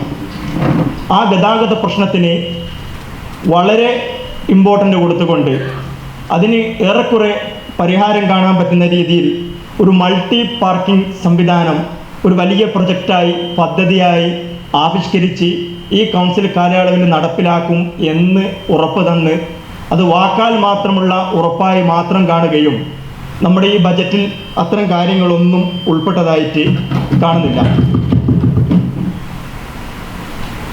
അതുപോലെ വടകര നഗരസഭയിൽ പുതുപ്പണം മേഖലയിൽ ഏകദേശം ആയിരക്കണക്കിന് ജനങ്ങളെ ബാധിക്കുന്ന ഒരു വിഷയമാണ് നാഷണൽ ഹൈവേ ആയിട്ട് ബന്ധപ്പെട്ട് നമ്മുടെ സർവീസ് റോഡുകൾ പോലും കോട്ടക്കടവ് റെയിൽവേ ഗേറ്റിൽ അപ്രോച്ച് റോഡിലേക്ക് ഇറങ്ങി നിൽക്കുകയും ആ പ്രദേശത്തുള്ള ജനങ്ങൾക്കുള്ള ഏക ഗതാഗത മാർഗമായ കോട്ടക്കടവ് മേൽപ്പാലം എന്ന ഒരു മുറവിളി വർഷങ്ങളായി വടകര നഗരസഭാ പരിധിയിൽ ഉയർന്നു കേൾക്കുകയാണ്. ആ പ്രദേശത്ത് എല്ലാ രാഷ്ട്രീയ പാർട്ടി പ്രതിനിധികളും ഉൾപ്പെടെ നിന്നുകൊണ്ട് വലിയ ജനകീയ സമരങ്ങൾക്കൊക്കെ നേതൃത്വം കൊടുക്കുകയും ആ വിഷയമായിട്ട് ബന്ധപ്പെട്ട് നമ്മുടെ നഗരസഭാ ചെയർമാൻ്റെ അടക്കം ശ്രദ്ധയിൽപ്പെടുത്തിക്കൊണ്ട് നമ്മളവിടെ സർവകക്ഷി അടക്കം ചേരണമെന്ന് നമ്മൾ ആവശ്യപ്പെട്ട് നിൽക്കുന്ന ഈ ഒരു സാഹചര്യത്തിൽ പോലും കഴിഞ്ഞ കാലങ്ങളിലൊക്കെ ഇത്തരം അടിസ്ഥാനപരമായ ആവശ്യങ്ങൾക്ക് നഗരസഭാ പരിധിയിൽ വരുന്ന ആവശ്യങ്ങൾക്ക് നമുക്ക് ടോക്കൺ അഡ്വാൻസ് ആയിട്ട് ഫണ്ട് വെക്കാൻ വേണ്ടി കഴിഞ്ഞിട്ടുണ്ടായിരുന്നു. പക്ഷേ ഇത്രയും വലിയ ഒരു വിഷയം, ജനങ്ങൾ ബുദ്ധിമുട്ടുന്ന ഒരു വിഷയം നമ്മൾ മുമ്പാകെ ഉണ്ടായിട്ട് പോലും ഈ ബജറ്റിൽ അത്തരം ടോക്കൺ അഡ്വാൻസുകളൊന്നും ഫണ്ട് വിലയിരുത്തിയതായിട്ട് നമുക്ക് കാണാൻ വേണ്ടി കഴിയുന്നില്ല. സാർ, ഇനിയും നമ്മുടെ വടകരയിലുള്ള ഒരുപാട് വിഷയങ്ങൾ നമ്മൾ പരിഹരിക്കപ്പെടാൻ വേണ്ടി ഈ നാട്ടിലെ ജനങ്ങൾ എത്ര കാലം കാത്തിരിക്കണമെന്നുള്ള ഒരു ചോദ്യം നമ്മുടെ മുന്നിലുണ്ട്. അതുപോലെ നമ്മൾ സമഗ്ര ഐക്യജാൽ പദ്ധതി ഏകദേശം വെറും 51.5 ലക്ഷം രൂപ മാത്രം വകയിരുത്തിക്കൊണ്ട് ഒരിക്കലും പര്യാപ്തമല്ലാത്ത രീതിയിലുള്ള ഒരു ഫണ്ടാണ് നമ്മുടെ ബജറ്റിൽ വിലയിരുത്തിയതായിട്ട് കാണാൻ സാധിക്കുന്നത്. സാർ, ഈ ബജറ്റിൽ ഏതാനും തോടുകളെ മാത്രം പരാമർശിച്ചുകൊണ്ട് വടകര നഗരസഭയിലെ എല്ലാ പ്രദേശങ്ങളെയും ഈ സമഗ്ര ഐക്യജാൽ പദ്ധതിയിൽ ഉൾപ്പെടുത്തണമെന്ന് പറയുകയാണ്. നമുക്കറിയാം, കഴിഞ്ഞ തൊട്ടടുത്ത ദിവസം ഒരു വേനൽ മഴ അതിശക്തമായി 1-2 മണിക്കൂർ പെയ്യുന്ന ഒരു സാഹചര്യം ഉണ്ടായപ്പോൾ തന്നെ നമ്മുടെ വടകര പട്ടണത്തിലെ പല കടകളിലും വെള്ളം കയറി കച്ചവടക്കാർക്കടക്കം ബുദ്ധിമുട്ടുണ്ടാകുന്ന ഒരു സാഹചര്യം നമ്മുടെ നിലവിലുണ്ടാകുന്ന സമയത്ത് തന്നെയാണ് ഒരു മഴക്കാലം തൊട്ടടുത്ത് നിൽക്കുമ്പോഴും വെറും 51 ലക്ഷം രൂപ മാത്രം വിലയിരുത്തിക്കൊണ്ട് ഒരു പ്രഹസനം മാത്രമായിക്കൊണ്ട് സമഗ്ര ഐക്യജാൽ പദ്ധതിയെ കാണാൻ വേണ്ടി കഴിയുന്നുള്ളൂ. അതുപോലെ തന്നെ വേറൊരു വിഷയമായിരുന്നു നമ്മുടെ നേരത്തെ സൂചിപ്പിച്ചൊരു വിഷയമായിരുന്നു ഈ കഴിഞ്ഞ ബജറ്റിൽ നമ്മൾ കാർഷിക മേഖലയായിട്ട് ബന്ധപ്പെട്ട് നമ്മൾ ഒരുപാട് പൈസകൾ വെക്കുകയും നമ്മളത് നടപ്പിലാക്കാനൊക്കെ ചിലത് റിവിഷൻ വേണ്ട സാഹചര്യമൊക്കെ നമ്മൾ ഉണ്ടായിട്ടുണ്ട്. പക്ഷേ കഴിഞ്ഞ ബജറ്റ് ബുക്കിൽ നമ്മൾ ഒരു കാട്ടുപന്നിയെ നമ്മൾ കൃഷിയെ പ്രോത്സാഹിപ്പിക്കാൻ വേണ്ടി നമ്മൾ ഫണ്ട് വെക്കുന്നേരം ഈ കൃഷി നശിപ്പിക്കുന്ന ഈ കൃഷിക്ക് അപകടകരമായ രീതിയിൽ നിൽക്കുന്ന കാട്ടുപന്നികളെ പോലത്തുള്ള ഉപദ്രവകരമായ ജീവികളെ പ്രതിരോധിക്കാൻ വേണ്ടിയിട്ടുള്ള ഒരു പ്രവർത്തനങ്ങളും നമ്മൾ ഈ ബജറ്റിലും കാണുന്നില്ല. കഴിഞ്ഞ ബജറ്റിൽ വെച്ച സാധനം നടപ്പിലാക്കിയത് പോലും അതറിയാൻ സാധിക്കുന്നില്ല. പുതിയ ബജറ്റിലും ആ പദ്ധതികളൊന്നും കാണാൻ കഴിയുന്നില്ല. അതുകൊണ്ട് ഈ ബജറ്റ് വളരെ നിരാശാജനകമാണ്. വേണ്ടപ്പെട്ട ഭേദഗതികൾ വരുത്തിക്കൊണ്ട് ഈ ബജറ്റ് മുന്നോട്ട് പോകണം. അതോടൊപ്പം ഒറ്റ കാര്യം കൂടി സൂചിപ്പിക്കുകയാണ്. പിന്നെ നമ്മുടെ പുതിയ റോഡിൻ്റെ വർക്കുകൾ നേരത്തെ സൂചിപ്പിച്ചുകൊണ്ട് പറയുകയാണ്. നമ്മൾ ഈ ബജറ്റിന് നമ്മൾ പുതിയ റോഡിന് വർക്കിന് ഫണ്ടുകൾ വെച്ചു എന്ന് പറയുന്ന നേരം നമ്മൾ കൃത്യമായി അത് പുനഃപരിശോധിക്കേണ്ടതായിട്ടുണ്ട് എന്ന് നമ്മുടെ ഈ ബജറ്റ് മുമ്പാകെ പറയാൻ ആഗ്രഹിക്കുകയാണ്. നമുക്കറിയാം, അത് പരിശോധിച്ച് കഴിഞ്ഞാൽ കഴിഞ്ഞ വർഷം ആ എസ്റ്റിമേറ്റ് എടുത്തത് പോലും അതിൻ്റെ 50% പോലും ഫണ്ടുകൾ ആ വർക്കിന് വെക്കാൻ വേണ്ടിയിട്ട് സാധിച്ചിട്ടില്ല. കാരണം നമ്മളിപ്പോൾ ഒരു ബസ് സ്റ്റാൻഡ് എടുക്കുകയാണെങ്കിൽ പിന്നെ വെറും 4 കാലുകൾ മാത്രം നിർമ്മിക്കുകയും അതിന് മേൽക്കൂര പണിയാൻ സാധിക്കാത്ത രീതിയിലാണ് നമ്മളിപ്പോൾ പൊതുവായിട്ട് പുതിയ റോഡുകൾക്ക് ഫണ്ട് അനുവദിക്കപ്പെട്ടതിലൂടെ ഓരോ വാർഡിനും അതിൻ്റെ പ്രയാസങ്ങൾ അനുഭവിക്കാൻ പോവുകയാണ്. അപ്പോൾ അത്തരം വിഷയങ്ങൾ കൂടി പുനഃപരിശോധിച്ചുകൊണ്ടായിരിക്കണം ഈ ബജറ്റ് അംഗീകരിക്കപ്പെടേണ്ടതെന്ന് ബഹുമാനപൂർവ്വം ഓർമ്മപ്പെടുത്താൻ. ചെയർപേഴ്സൺ അവതരിപ്പിച്ച ബജറ്റിനെ സർവ്വത്മന സ്വാഗതം ചെയ്യുന്നു. അതിദാരിദ്ര്യ പദ്ധതിക്ക് 1.86 കോടി രൂപ ബജറ്റിൽ വകയിരുത്തിയിട്ടുണ്ട്. കേരള സർക്കാർ വിഭാവനം ചെയ്ത അതിദാരിദ്ര്യ പദ്ധതിയുടെ ചുവടുവെച്ച് നഗരസഭയിൽ ഇങ്ങനെ ഒരു ഫണ്ട് അനുവദിച്ചതിന് നഗരസഭയെ അഭിനന്ദിക്കുന്നു. കുടുംബശ്രീ പ്രവർത്തനം വളരെ കാര്യക്ഷമമായി നടന്നു പോകുന്നുണ്ട്. അതിനോട് അനുബന്ധിച്ച് ഈ വർഷത്തെ നൂതന പദ്ധതി നാരി ഫുഡ് സ്ട്രീറ്റ് വനിതകൾക്ക് തൊഴിലവസരങ്ങൾ, അതുപോലെ തന്നെ നമുക്ക് പാരമ്പര്യ ഭക്ഷണം കിട്ടാൻ, സ്ത്രീകളുടെ വരുമാനം വർദ്ധിക്കാൻ, അതുവഴി അവരുടെ അന്തസ്സ് ഉയർത്താനുള്ള ഒരു പദ്ധതിയായിട്ടാണ് ഈ പദ്ധതി നഗരസഭ വിലയിരുത്തുന്നത്. കേരള സർക്കാർ വിഭാവനം ചെയ്ത സ്ത്രീപക്ഷ നവകേരളം ഒരു ഉത്തമ ഉദാഹരണമാണ് ഈ പദ്ധതി. ഈ പദ്ധതിക്ക് നല്ല രീതിയിൽ മുന്നോട്ട് പോകാൻ കഴിയട്ടെ എന്ന് ആശംസിക്കുന്നു. പിന്നെ വയോജനങ്ങൾ, ഭിന്നശേഷിക്കാർ, പട്ടികജാതി പട്ടികവർഗ വിഭാഗം എന്നിവരുടെ ക്ഷേമ പ്രവർത്തനത്തിനും അംഗൻവാടികളുടെ അടിസ്ഥാന സൗകര്യ വികസനത്തിനും പോഷകാഹാര വിതരണത്തിനും 1.5 കോടി രൂപ ബജറ്റിൽ വിലയിരുത്തിയിട്ടുണ്ട്. അതിനും ഈ നഗരസഭയെ അഭിനന്ദിക്കുന്നു. കൂടാതെ ഭിന്നശേഷിക്കാരായ കുട്ടികളുടെ പരിചരണത്തിന് മാനസിക ഉല്ലാസത്തിനുമായി റീഹാബിലിറ്റേഷൻ സെൻറ്റർ സ്ഥാപിക്കാനുള്ള ഭരണസമിതിയുടെ തീരുമാനത്തെ അഭിനന്ദിക്കുന്നു. എല്ലാ മേഖലയിലും വിദ്യാഭ്യാസം, ആരോഗ്യം, കാർഷികം, സാംസ്കാരികം, അതുപോലെ എല്ലാ മേഖലയിലും വികസനം ഉൾച്ചേർത്തുകൊണ്ടുള്ള ഈ ബജറ്റിനെ അഭിമാനപൂർവ്വം സ്വാഗതം ചെയ്യുന്നു. തനിയാവർത്തനമാണെന്നും പറയാൻ ആഗ്രഹിക്കുന്നു.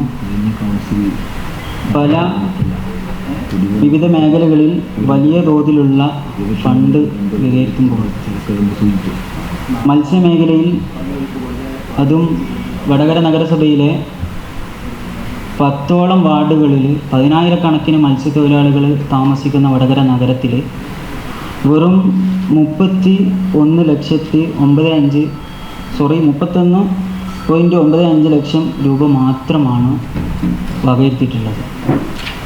നേരത്തെ കഴിഞ്ഞ മെമ്പർ സൂചിപ്പിച്ച പോലെ തന്നെ മത്സ്യത്തൊഴിലാളികൾ സ്ഥിരം പണിക്ക് പോകുമ്പോൾ ഇന്ന് മീൻ കിട്ടോ ഇല്ലേ എന്നുള്ളൊരു ഒരു പ്രതീക്ഷയിലൊന്നല്ല പോകുന്നത്. അവിടുന്ന് മീൻ കിട്ടിയാൽ അവർ ജീവിക്കും. അങ്ങനെയുള്ളൊരു പണിയാണ് ഈ മത്സ്യമേഖലയിൽ മത്സ്യബന്ധനവുമായിട്ട് ബന്ധപ്പെട്ട് സൂചിപ്പിക്കാനുള്ളത്. ആ പ്രവൃത്തിയിൽ മത്സ്യത്തൊഴിലാളികൾ കേടായ വല മാറ്റി പുതിയ വല നൽകുന്നതിന് 9 ലക്ഷം രൂപയാണ് ഇവിടെ വകയിരുത്തിയിട്ടുള്ളത്. വളരെ തുച്ഛമായ സംഖ്യയാണ്, പുനർപരിശോധിക്കണമെന്ന് ആവശ്യപ്പെടുകയാണ്. അതുപോലെ തന്നെ മത്സ്യത്തൊഴിലാളികൾ, ഞാൻ നേരത്തെ പറഞ്ഞ പോലെ 10ഓളം വാർഡുകളിൽ 10,000-കണക്കിന് മത്സ്യത്തൊഴിലാളികളാണുള്ളത്. പല മേഖലയിലും ഫണ്ട് വർദ്ധിക്കുമ്പോഴും മത്സ്യത്തൊഴിലാളികൾക്ക് മാറ്റിവെച്ച ഈ സംഖ്യ വളരെ കുറവാണ്, പുനഃപരിശോധിക്കണം മാത്രമാണ് ആവശ്യപ്പെടാനുള്ളത്. കേരളത്തിൽ 9 ലക്ഷത്തോളം ഭിന്നശേഷിക്കാരുണ്ടെന്നാണ് നമ്മുടെ ഒരു കണക്കുള്ളത്. ഓരോ പഞ്ചായത്തിലും 2000-ന് മേലെ, മുനിസിപ്പാലിറ്റിയിൽ 2000-ന് മേലെ ഭിന്നശേഷിക്കാരുണ്ട്. ആ ഭിന്നശേഷിക്കാർക്ക് വേണ്ടുന്ന പ്രവൃത്തിയിൽ വലിയൊരു പങ്ക് വഹിക്കേണ്ട ഭരണകൂടം ഒരു തരത്തിലുള്ള പരിഗണനയും ഈ ബജറ്റിൽ കാണിച്ചിട്ടില്ല എന്നുള്ള പ്രയാസം കൂടി ഞാനിവിടെ രേഖപ്പെടുത്തുകയാണ്. റീഹാബിലിറ്റേഷൻ സെൻറ്റർ കൊണ്ടുവരാൻ വേണ്ടിയിട്ട് പരിവാർ പോലുള്ള സംഘടനകൾ പല അർത്ഥത്തിലും കഴിഞ്ഞ ഭരണകൂടങ്ങളോട് നിരന്തരം ആവശ്യപ്പെട്ട വിഷയമാണ്. എല്ലാ പഞ്ചായത്തിലും മിനിമം ഒരു ബഡ്സെങ്കിലും ഉണ്ടെങ്കിലും മുനിസിപ്പാലിറ്റിയുടെ കീഴിൽ ഭിന്നശേഷിക്കാർക്ക് വേണ്ടിയിട്ട് ഒരു റീഹാബിലിറ്റേഷൻ പ്രോസസ്സും നടക്കുന്നില്ല എന്നുള്ളത് ഖേദകരമായിട്ടുള്ള കാര്യമാണ്. ബഡ്സ് സംവിധാനമില്ല, റീഹാബിലിറ്റേഷൻ കുട്ടികൾക്ക് വേണ്ട തെറപ്പി സൗകര്യങ്ങളുള്ള ഒരു സംവിധാനവും നിലവിൽ ഇന്ന് വടകര നഗരസഭയുടെ കീഴിലില്ല. അതുപോലെ തന്നെ അവർക്ക് വേണ്ടുന്ന പല രീതിയിലുള്ള കഴിഞ്ഞ റിവൈസിങ്ങിൽ കണ്ടതാണ്, കോക്ലിയർ ഇംപ്ലാന്റേഷൻ സർവീസിന് വേണ്ടിയിട്ട് 3 ലക്ഷം രൂപ മാറ്റിവെച്ചിട്ടുണ്ടായിരുന്നു. ഒരു വർഷം 50,000 രൂപ വരെ കോക്ലിയർ ഇംപ്ലാന്റേഷൻ ഡിവൈസ് സർവീസിന് വേണ്ടിയിട്ട് ആവശ്യമുണ്ടാകും. ഈ സംവിധാനം ആകെ ചെലവഴിച്ചിട്ടുള്ളത് 1.5 ലക്ഷം രൂപ, അതായത് 3 ആൾക്കാണ് ഈ സർവീസ് എത്തിയിട്ടുള്ളൂ എന്നുള്ളതാണ്. ഇത്തരത്തിലുള്ളൊരു പ്രയാസങ്ങൾ ഇവിടെ ഇത്തരത്തിലുള്ള ഈ രീതിയിലാണ് ഈ സംവിധാനങ്ങൾ മുമ്പോട്ട് പോയിക്കൊണ്ടിരിക്കുന്നത്. വരുന്ന ബഡ്ജറ്റ്, അതായത് ഈ സംവിധാനത്തിൽ ഇങ്ങനെയുള്ളൊരു സർവീസ് പോലും ഈ ബഡ്ജറ്റിൻ്റെ ബുക്കിൽ ഇത്തരത്തിലുള്ള ഡിവൈസിങ്ങിനുള്ള സർവീസ് പോലും എന്ത് ചെയ്തിട്ടില്ല, വകയിരുത്തിയതായിട്ട് കാണാൻ വേണ്ടി പറ്റിയിട്ടില്ല. ഇത്തരത്തിൽ ഭിന്നശേഷിക്കാർക്കും വേണ്ടി കൃത്യമായിട്ടുള്ളൊരു ഇടപെടൽ കൂടി എന്ത് വേണം, ഈ ബഡ്ജറ്റിൽ ആവശ്യമായിട്ടുണ്ട്, പുനഃപരിശോധിക്കണമെന്നുള്ളതാണ് ഈ അവസരത്തിൽ അറിയിക്കാനുള്ളത്.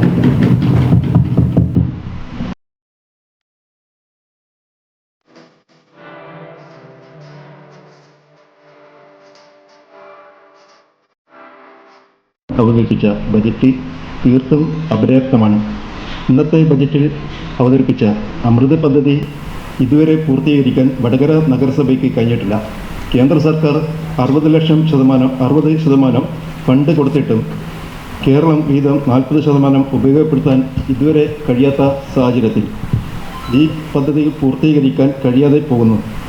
ഇത് കാരണം വടകരയിൽ രൂക്ഷമായ കുടിവെള്ളക്ഷാമമാണ് പല സ്ഥലത്തായിട്ട് നേരിട്ട് കൊണ്ടിരിക്കുന്നത്. അതുപോലെ തന്നെ നാളംവയലായിട്ട് ബന്ധപ്പെട്ടുള്ളത്, നാളംവയൽ പ്രദേശത്ത് ഇപ്പോൾ വ്യാപകമായിട്ട് മണ്ണിട്ട് നികത്തുന്നുവെന്ന് ഇവിടെ ബജറ്റ് അവതരിപ്പിച്ച ബഹുമാനപ്പെട്ട വൈസ് ചെയർമാൻ തന്നെ പറയുകയുണ്ടായി.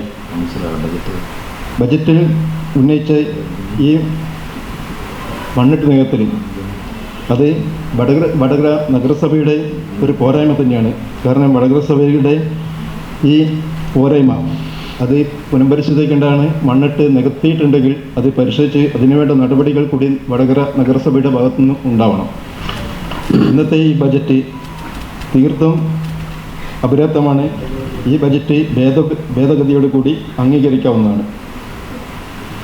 പദ്ധതിക്ക് വേണ്ടിയുള്ള പുതിയ അപേക്ഷകളൊന്നും വടകര നഗരസഭ സ്വീകരിച്ചിട്ടില്ല എന്നുള്ളത് ഗൗരവത്തോടെയാണ് നാം കാണേണ്ടതുണ്ട്.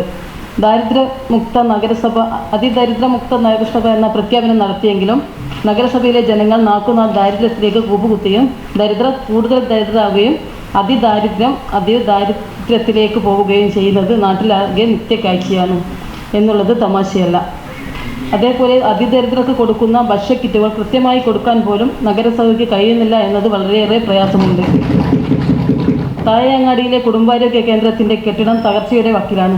കഴിഞ്ഞ ദിവസം കോഴിക്കോടും മുമ്പ് കോട്ടയത്തുമൊക്കെ കെട്ടിടം തകർന്നുണ്ടായ അപകടങ്ങൾ നമ്മുടെ കണ്ണ് തുറപ്പിക്കുന്നില്ലെങ്കിൽ വലിയ വില കൊടുക്കേണ്ടി വരും.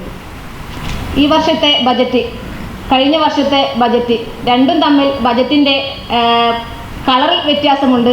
ഉള്ളടക്കങ്ങൾ ഏതാണ്ട് ഒരുപോലെ തന്നെ ഇരിക്കുകയാണ്. ചില ഒരു 2-3 ലക്ഷങ്ങൾ മാത്രം അങ്ങോട്ടോ ഇങ്ങോട്ടോ മാറ്റിക്കൊണ്ടുള്ള ബജറ്റുകളാണ് ഇതിൽ കണ്ടിട്ടുള്ളത്. വളരെ വേദനാജനകമായ ഒരു ബജറ്റാണ് ഇവിടെ അവതരിപ്പിച്ചിട്ടുള്ളത്. മാലിന്യ സംസ്കരണ രംഗത്ത് തനതായ പദ്ധതികൾ ആവിഷ്കരിച്ചത് കേരളത്തിന് തന്നെ മാതൃകയായ നഗരസഭയാണ് നമ്മുടേത് എന്ന് സൂചിപ്പിച്ചുകൊണ്ടാണ് നിങ്ങൾ തുടങ്ങിയിട്ടുള്ളത്. എന്നാൽ ഇതിനുവേണ്ടി കഴിഞ്ഞ ദിവസം നമുക്ക് കൗൺസിലിൽ എല്ലാവർക്കും വേണ്ടി തന്നെ ശുചിത്വ മിഷൻ്റെ ആളുകൾ വന്ന് ക്ലാസ് എടുത്തിരുന്നു. അപ്പോൾ നമ്മളോട് വ്യക്തമാക്കിയാണ് ശുചിത്വത്തിൽ നമ്മുടെ സ്ഥാനം എത്രയാണെന്നും എത്രത്തോളം പിറകിലാണെന്നും എന്നുള്ളത് നമ്മൾ മനസ്സിലാക്കിയതാണ്. നമ്മുടെ ജലാശയങ്ങളും നീർച്ചാലുകളും നീരൊഴുക്ക് സുഗമമാക്കാൻ കഴിഞ്ഞ വർഷം ഫണ്ട് വെച്ചതായി കണ്ടു. എന്നാൽ കരിമ്പനത്തോട്ടിലെ ട്രീറ്റ്മെൻറ്റ് പ്ലാന്റിൽ നിന്നും എത്രത്തോളം ശുദ്ധീകരിച്ചിട്ടാണ് വെള്ളം പുറത്തേക്ക് വിടാൻ കഴിയുന്നത് എന്ന് കൂടി വ്യക്തമാക്കുന്നത് നല്ലതായിരുന്നു. ഇപ്പോൾ നമ്മുടെ വരികളിൽ മാത്രം ഒതുങ്ങിക്കിടക്കുകയാണ് ആവിക്കൽ തോടും വിമ്മിണിത്തോടും അരിയാക്കിത്തോടും ഒക്കെ. ഈ തോട്ടിലേക്ക് പോകുന്ന വെള്ളം പോകുന്ന സ്ഥലങ്ങൾ നഗരസഭ അധികൃതർ ഒന്ന് ചെന്ന് നോക്കി കാണുന്നത് വളരെ നല്ലതായിരിക്കും. നഗരസഭയുടെ പുതിയ ബസ് സ്റ്റാൻഡിനടുത്ത് ഇറച്ചിക്കടയ്ക്ക് മുൻവശത്തായി കിടക്കുന്നതും MRIക്ക് പിന്നിലുമുള്ള നീരൊഴുക്കുകൾ ഇടയ്ക്കെങ്കിലും ഒന്ന് ചെന്ന് നോക്കി കാണുന്നത് നല്ലതായിരിക്കും. പിന്നെ ശുചിത്വത്തിനും മാലിന്യത്തിനും കേരളത്തിനും മാതൃകയാണ് നഗരസഭ എന്ന് എഴുതാൻ ആർക്കും തോന്നുകയില്ല. നമ്മുടെ തനത് വരുമാനങ്ങളിൽ ഏറ്റവും പ്രധാനപ്പെട്ടതാണ് കച്ചവട മേഖല. എന്നാൽ മഴ കാരണം വെള്ളപ്പൊക്കം കയറി ഈ കച്ചവട മേഖലയിൽ വളരെയധികം നാശനഷ്ടങ്ങൾ ഉണ്ടാകാറുണ്ട്. അവരെ സംരക്ഷിക്കുന്നതിനായി നമുക്ക് നല്ലൊരു സമഗ്ര അഴുക്കുചാൽ പദ്ധതി വർഷങ്ങളായിട്ട് പോലും ഇവിടെ നടത്താൻ കഴിഞ്ഞിട്ടില്ല. എല്ലാം ഒരു പ്രഹസനമായി മാത്രം ഒരു ബജറ്റിൽ ഒതുക്കുക മാത്രമാണ് ഇവിടെ ചെയ്തു പോകുന്നത്. നമ്മുടെ ഇവിടെയുള്ള പൂർവികരോട് ചോദിച്ചാൽ അറിയാം ഈ വടകര പട്ടണം എങ്ങനെയായിരുന്നെന്നും വെള്ളക്കെട്ട് കൊണ്ട് നിറഞ്ഞിരിക്കുന്ന ഒരു പ്രദേശമായിരുന്നു എന്നും ഒക്കെ. ഇതൊക്കെ അറിയുന്ന ഒരു നഗരസഭ അതിനെ പരിഹാരമുണ്ടാക്കാൻ എത്ര വർഷം ഭരിച്ചിട്ടും സാധിച്ചില്ല എന്നത് വളരെ അപമാനകരമാണ്. നല്ല രീതിയിലുള്ള അടിസ്ഥാന സൗകര്യങ്ങളുള്ള കെട്ടിടങ്ങൾ പോലും ഇല്ലാത്ത തരത്തിൽ നഗരസഭ മാറിയിരിക്കുകയാണ്. അത്തരത്തിലുള്ള കെട്ടിടങ്ങൾ എടുക്കാൻ നഗരസഭ എന്തുകൊണ്ട് ലൈസൻസ് നൽകുന്നു എന്നതിൻ്റെ ഉത്തമ ഉദാഹരണമാണ് കഴിഞ്ഞ കാലങ്ങളിൽ ഇവിടെ നടന്ന സസ്പെൻഷനുകൾ. അത് കൈക്കൂലിയിലൂടെ ഉള്ളത് എന്നത് ഇവിടുത്തെ മുൻ ചെയർമാൻ പോലും പരസ്യമായി വ്യക്തമാക്കിയ സത്യമാണ്. ശുചിത്വത്തെ വാനോളം പുകഴ്ത്തുമ്പോൾ ഒന്ന് നമ്മുടെ മീൻ മാർക്കറ്റ് വരെയും പുതിയ സ്റ്റാൻഡിലെ ശുചിമുറി വരെയും ഒന്ന് പോകുന്നത് നല്ലതായിരിക്കും. ഇതിനാണോ ഇവിടെ അവാർഡ് ലഭിച്ചത്? ഇതിനാണോ നമ്പർ 1 കേരളവും നമ്പർ 1 നഗരസഭ എന്നും നാം എഴുതി പുകഴ്ത്തുന്നത്? വടകര നഗരസഭയിലെ ടൗണിലെ മത്സ്യ മാർക്കറ്റിന്റെ ശോചനീയ അവസ്ഥ, അവിടുത്തെ അഴുക്കുചാൽ പുനഃസ്ഥാപിക്കാൻ ഇതുവരെ കഴിഞ്ഞിട്ടില്ല. മാർക്കറ്റിൽ കൃത്യമായി ക്ലീനിങ് നടക്കാത്തതിനാൽ ആളുകൾ വളരെ പ്രയാസപ്പെട്ടാണ് മാർക്കറ്റിലെത്തുന്നത്. മത്സ്യ മാർക്കറ്റിനോട് മാത്രമല്ല മത്സ്യത്തൊഴിലാളികളോട് പോലും നമ്മൾ കാണിച്ചത് തികച്ചും അവഗണനയാണ്. മത്സ്യമേഖലയ്ക്ക് ആകെ വെച്ച ഫണ്ട് നോക്കിയാൽ മനസ്സിലാകും അവരെ നമ്മൾ ചേർത്ത് നിർത്തുകയാണോ അവഗണിക്കുകയാണോ എന്ന്. നമ്മളൊക്കെ കഴിഞ്ഞ പ്രളയത്തിൽ കണ്ടതാണ്. നമ്മുടെ മത്സ്യമേഖലയിലെ തൊഴിലാളികൾ നമുക്ക് എങ്ങനെയാണെന്ന് ലോകം തന്നെ നോക്കിക്കണ്ട് നമ്മുടെ മത്സ്യത്തൊഴിലാളികൾ മാതൃകയായവരാണ്. നമ്മുടെ കടലോര മക്കൾ പണ്ട് നമുക്ക് പടയാളികളായിരുന്നു, നമ്മുടെ കാവൽക്കാരായിരുന്നു. നമ്മളെ നിലനിർത്തി അവരെ നമ്മൾ എന്തുകൊണ്ട് ഈ ബജറ്റിൽ ഇങ്ങനെ അംഗീകരിക്കാതെ മുന്നോട്ട് കൊണ്ടുപോയി എന്നുള്ളത് വളരെ വേദനാജനകമാണ്. നഗരത്തിന്റെ മുഖമുദ്രയാണ് എല്ലാ നഗരത്തിലുമുള്ള ഓരോ ടൗൺ ഹാളുകൾ. അതിനായി ഒരു 10 ലക്ഷം കഴിഞ്ഞ ബജറ്റിൽ വെച്ചതായി കണ്ടു. ഇപ്പോഴും അതിന്റെ അവസ്ഥ അതേപടി തുടരുകയാണ്. എന്തിനാണ് കണ്ണിൽ പൊടിയിടാൻ ഒരു പ്രഹസന ബജറ്റ്? ഇതാണോ വികസനം? ഇതുകൊണ്ടാണോ നഗരസഭ വികസന മുന്നേറ്റമായി മുന്നോട്ട് പോകുന്നത്? പൊതുജനാരോഗ്യത്തെ രംഗത്തെ മികച്ച നേട്ടം കൈവരിച്ച നഗരസഭ എന്ന് പറയുമ്പോൾ വടകര ദേശക്കാർ അന്താളിച്ചു പോകും. വടകര ജില്ലാ ആശുപത്രി എന്ന് ആക്കി എന്നതുകൊണ്ട് മാത്രം ഭരണപക്ഷക്കാർ മേനി പറഞ്ഞ് നടക്കുന്ന തരത്തിലേക്ക് ജില്ലാ ആശുപത്രി മാറില്ല. വൻകിട ഹൈടെക് കെട്ടിടങ്ങളോ ബോർഡുകളോ മാത്രം ഒതുക്കുന്ന ജില്ലാ ആശുപത്രി പോരാ. ജനങ്ങൾക്ക് വേണ്ടത് കൃത്യമായ പരിശോധനയും നൂതന മിഷനുകളും പ്രഗത്ഭരായ ഡോക്ടർമാർ കൂടി വന്നാലേ ആരോഗ്യരംഗം മെച്ചപ്പെടുകയും. അതിനെന്ത് പ്രവൃത്തിയാണ് നഗരസഭയുടെ ഭാഗത്തു നിന്നുണ്ടായത്? കഴിഞ്ഞ ദിവസത്തെ പത്രത്തിൽ നമ്മൾ കണ്ടതാണ് ആയുർവേദ ആശുപത്രിയിലെ മലിനജലം പുറത്തേക്ക് ഒഴുകുന്നത്. അത് കാരണം കിടപ്പ് രോഗികൾ കുറഞ്ഞത്. അല്ലെങ്കിൽ തന്നെ മാസങ്ങളോളം ബുക്ക് ചെയ്ത് കിട്ടുന്നതിന്റെ അടിസ്ഥാനത്തിലാണ് ചികിത്സ തന്നെ അവിടെ ലഭിക്കുന്നത്. ചികിത്സ നിർത്തിവെക്കുന്ന തരത്തിലേക്ക് കൂടി ഇത് നീങ്ങിയത് ജനങ്ങൾക്ക് വളരെ ബുദ്ധിമുട്ടുണ്ടാക്കിയിട്ടുണ്ട്. അതേപോലെ തന്നെ കഴിഞ്ഞ ബജറ്റിൽ പണിക്കോട്ടി ഹെൽത്ത് സെന്ററിലേക്ക് ഒരു ഫിസിയോതെറാപ്പി യൂണിറ്റ് തുടങ്ങുന്നതിനായി 1.60 കോടി രൂപ വെച്ചതായി കണ്ടിട്ടുണ്ട്. എന്നാൽ അത് ഇതുവരെ അവിടെ തുടങ്ങിയിട്ടില്ല എന്നതുകൂടി മനസ്സിലാക്കാൻ കഴിഞ്ഞു. കൂടാതെ താഴെയങ്ങാടിയിലെ ഹെൽത്ത് സെന്ററിൽ OP എടുക്കുന്നതിന് തൊട്ട് മുന്നിലായിട്ട് ഒരു കോൺക്രീറ്റ് ഇളകിക്കിടക്കുന്നതായിട്ട് ശ്രദ്ധയിൽപ്പെട്ടിട്ട് പോലും അത് പരിഹരിക്കാൻ നഗരസഭയ്ക്ക് കഴിഞ്ഞിട്ടില്ല. എന്തും പരിഹരിക്കും. ആളുകൾക്ക് അപകടം പറ്റുമ്പോൾ മാത്രം സടകുടഞ്ഞ് എഴുന്നേൽക്കുന്ന ഒരു ഭരണകൂടമല്ല നമുക്ക് ആവശ്യം. ജനങ്ങളെ ചേർത്ത് നിർത്തുന്ന ഒരു ഭരണകൂടം കൂടിയാണ് നമുക്ക് ആവശ്യം. അതേപോലെ ആരോഗ്യമേഖല ഏറ്റവും താഴെത്തട്ടിലെ ആശാപ്രവർത്തകരെ അവരെ ചേർത്ത് നിർത്തുന്നതായോ അവരെ കുറിച്ചോ ഒരു ബജറ്റിൽ ഉൾപ്പെടുത്തിയതായി കണ്ടിട്ടില്ല. കൂടാതെ MLA ഫണ്ട് MP ഫണ്ട് ഇതിൽ ഉൾപ്പെടുത്തിയത് കാണുന്നുണ്ട്. എന്നാൽ നഗരസഭ തന്നെ പറയുന്നു MLA ഫണ്ടുകൾ ഇവിടെ ലഭിച്ചിട്ടില്ല എന്നത്. MLA ആസ്തി വികസന ഫണ്ടിൽ നിന്നും മാത്രമായി മുനിസിപ്പാലിറ്റിയിലേക്ക് 6 കോടിയും പിന്നെ ബജറ്റ് ഫണ്ട്, ഫ്ലഡ് ഫണ്ട് എന്നിങ്ങനെ മറ്റ് അനവധി ഫണ്ടിൽ നിന്ന് 106 കോടിയോളം രൂപ നഗരസഭയ്ക്ക് ലഭിച്ചിട്ടും ഇവിടെ ഒന്നും ലഭിച്ചില്ല എന്ന് കള്ളം പറഞ്ഞ് മേനി പറഞ്ഞ് നിർത്തുന്നതായിരിക്കും നല്ലത്. അത്തരത്തിലേക്കുള്ള ജനങ്ങൾക്ക് ആവശ്യമായ, ജനങ്ങൾക്ക് അംഗീകരിക്കാൻ പറ്റുന്ന തരത്തിലേക്ക് ബജറ്റ് ഭേദഗതി വരുത്തുക കൂടി ചെയ്യേണ്ടതായിട്ടുണ്ട്.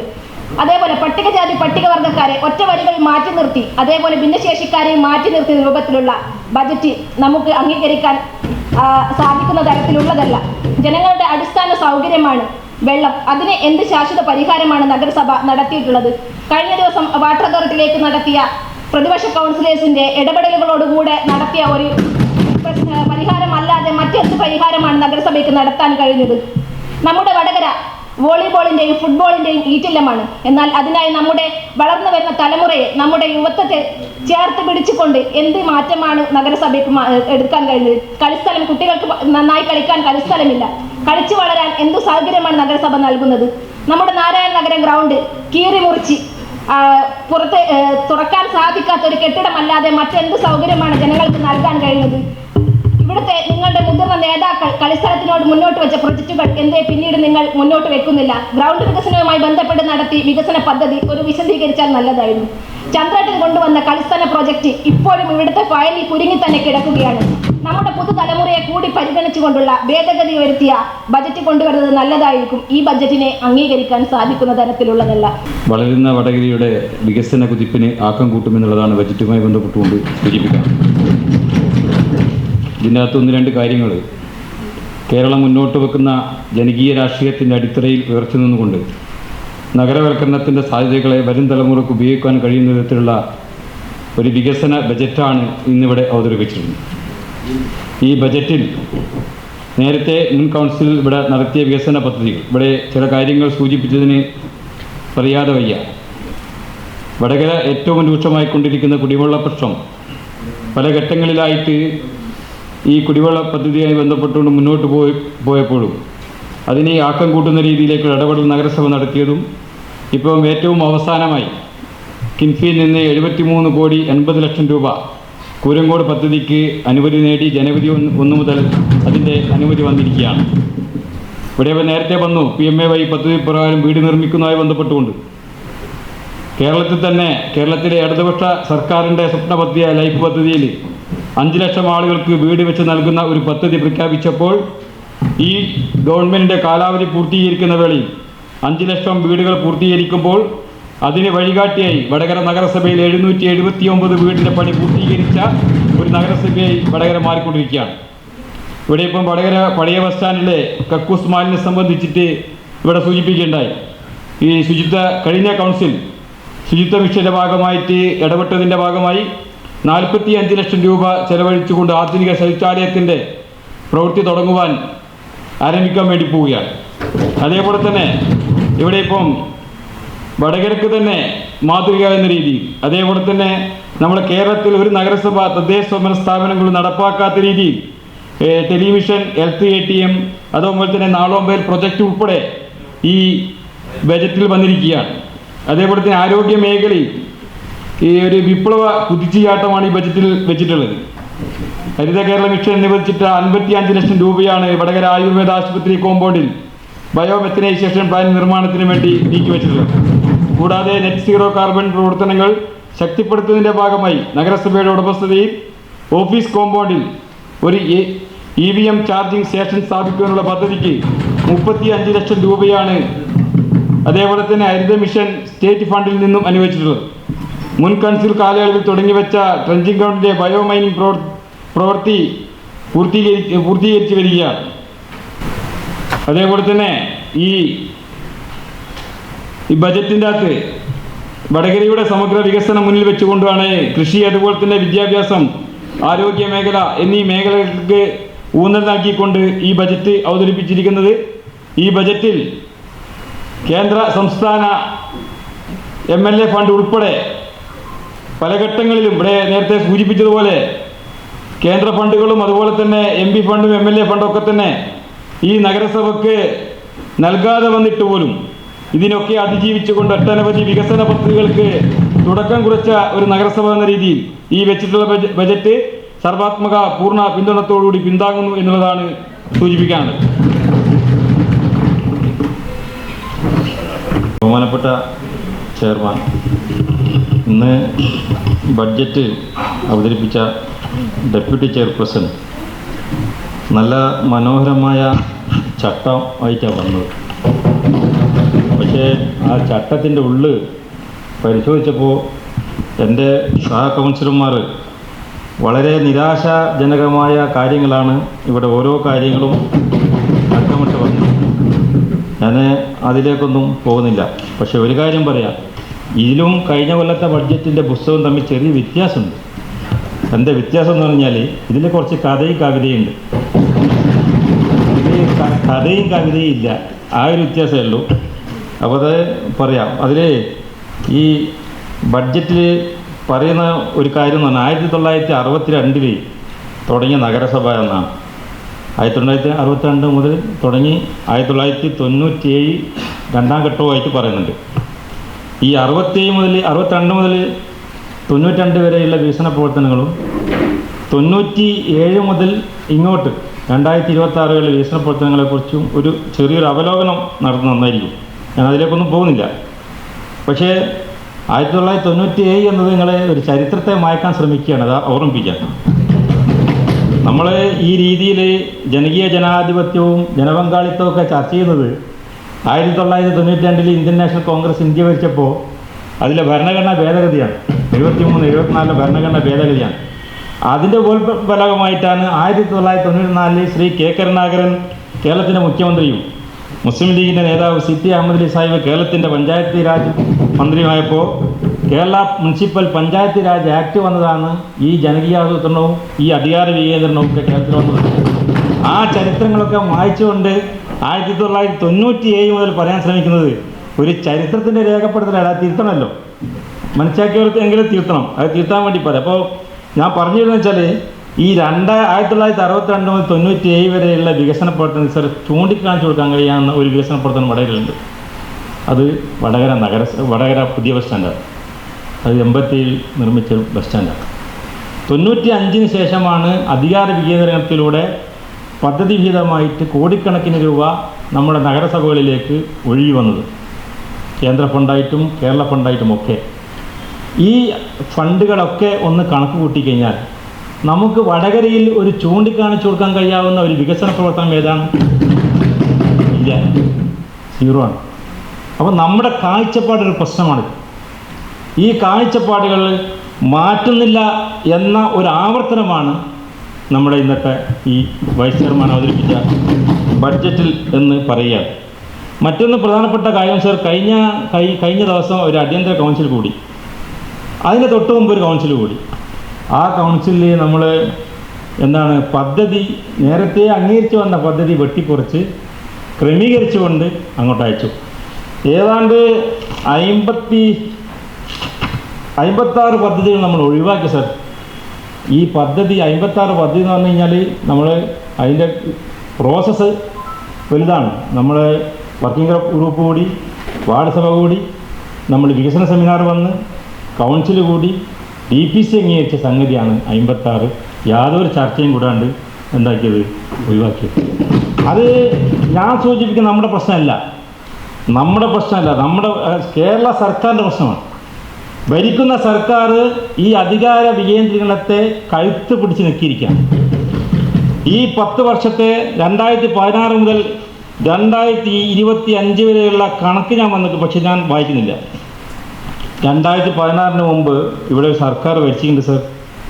ആ സർക്കാർ പദ്ധതി വിഹിതത്തിൻ്റെ 30%, 1/3 ഞങ്ങൾ യഥാസമയം വിതരണം ചെയ്തിട്ടുണ്ട്.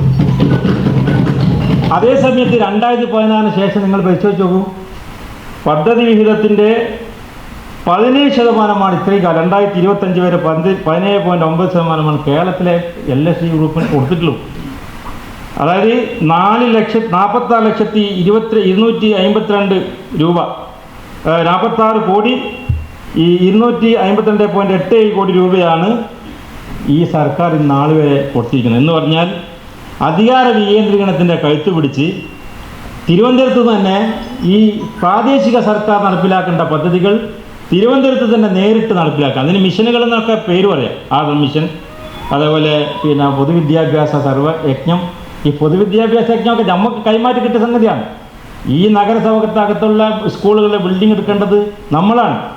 അത് പൊതുവിദ്യാഭ്യാസ യജ്ഞമല്ല.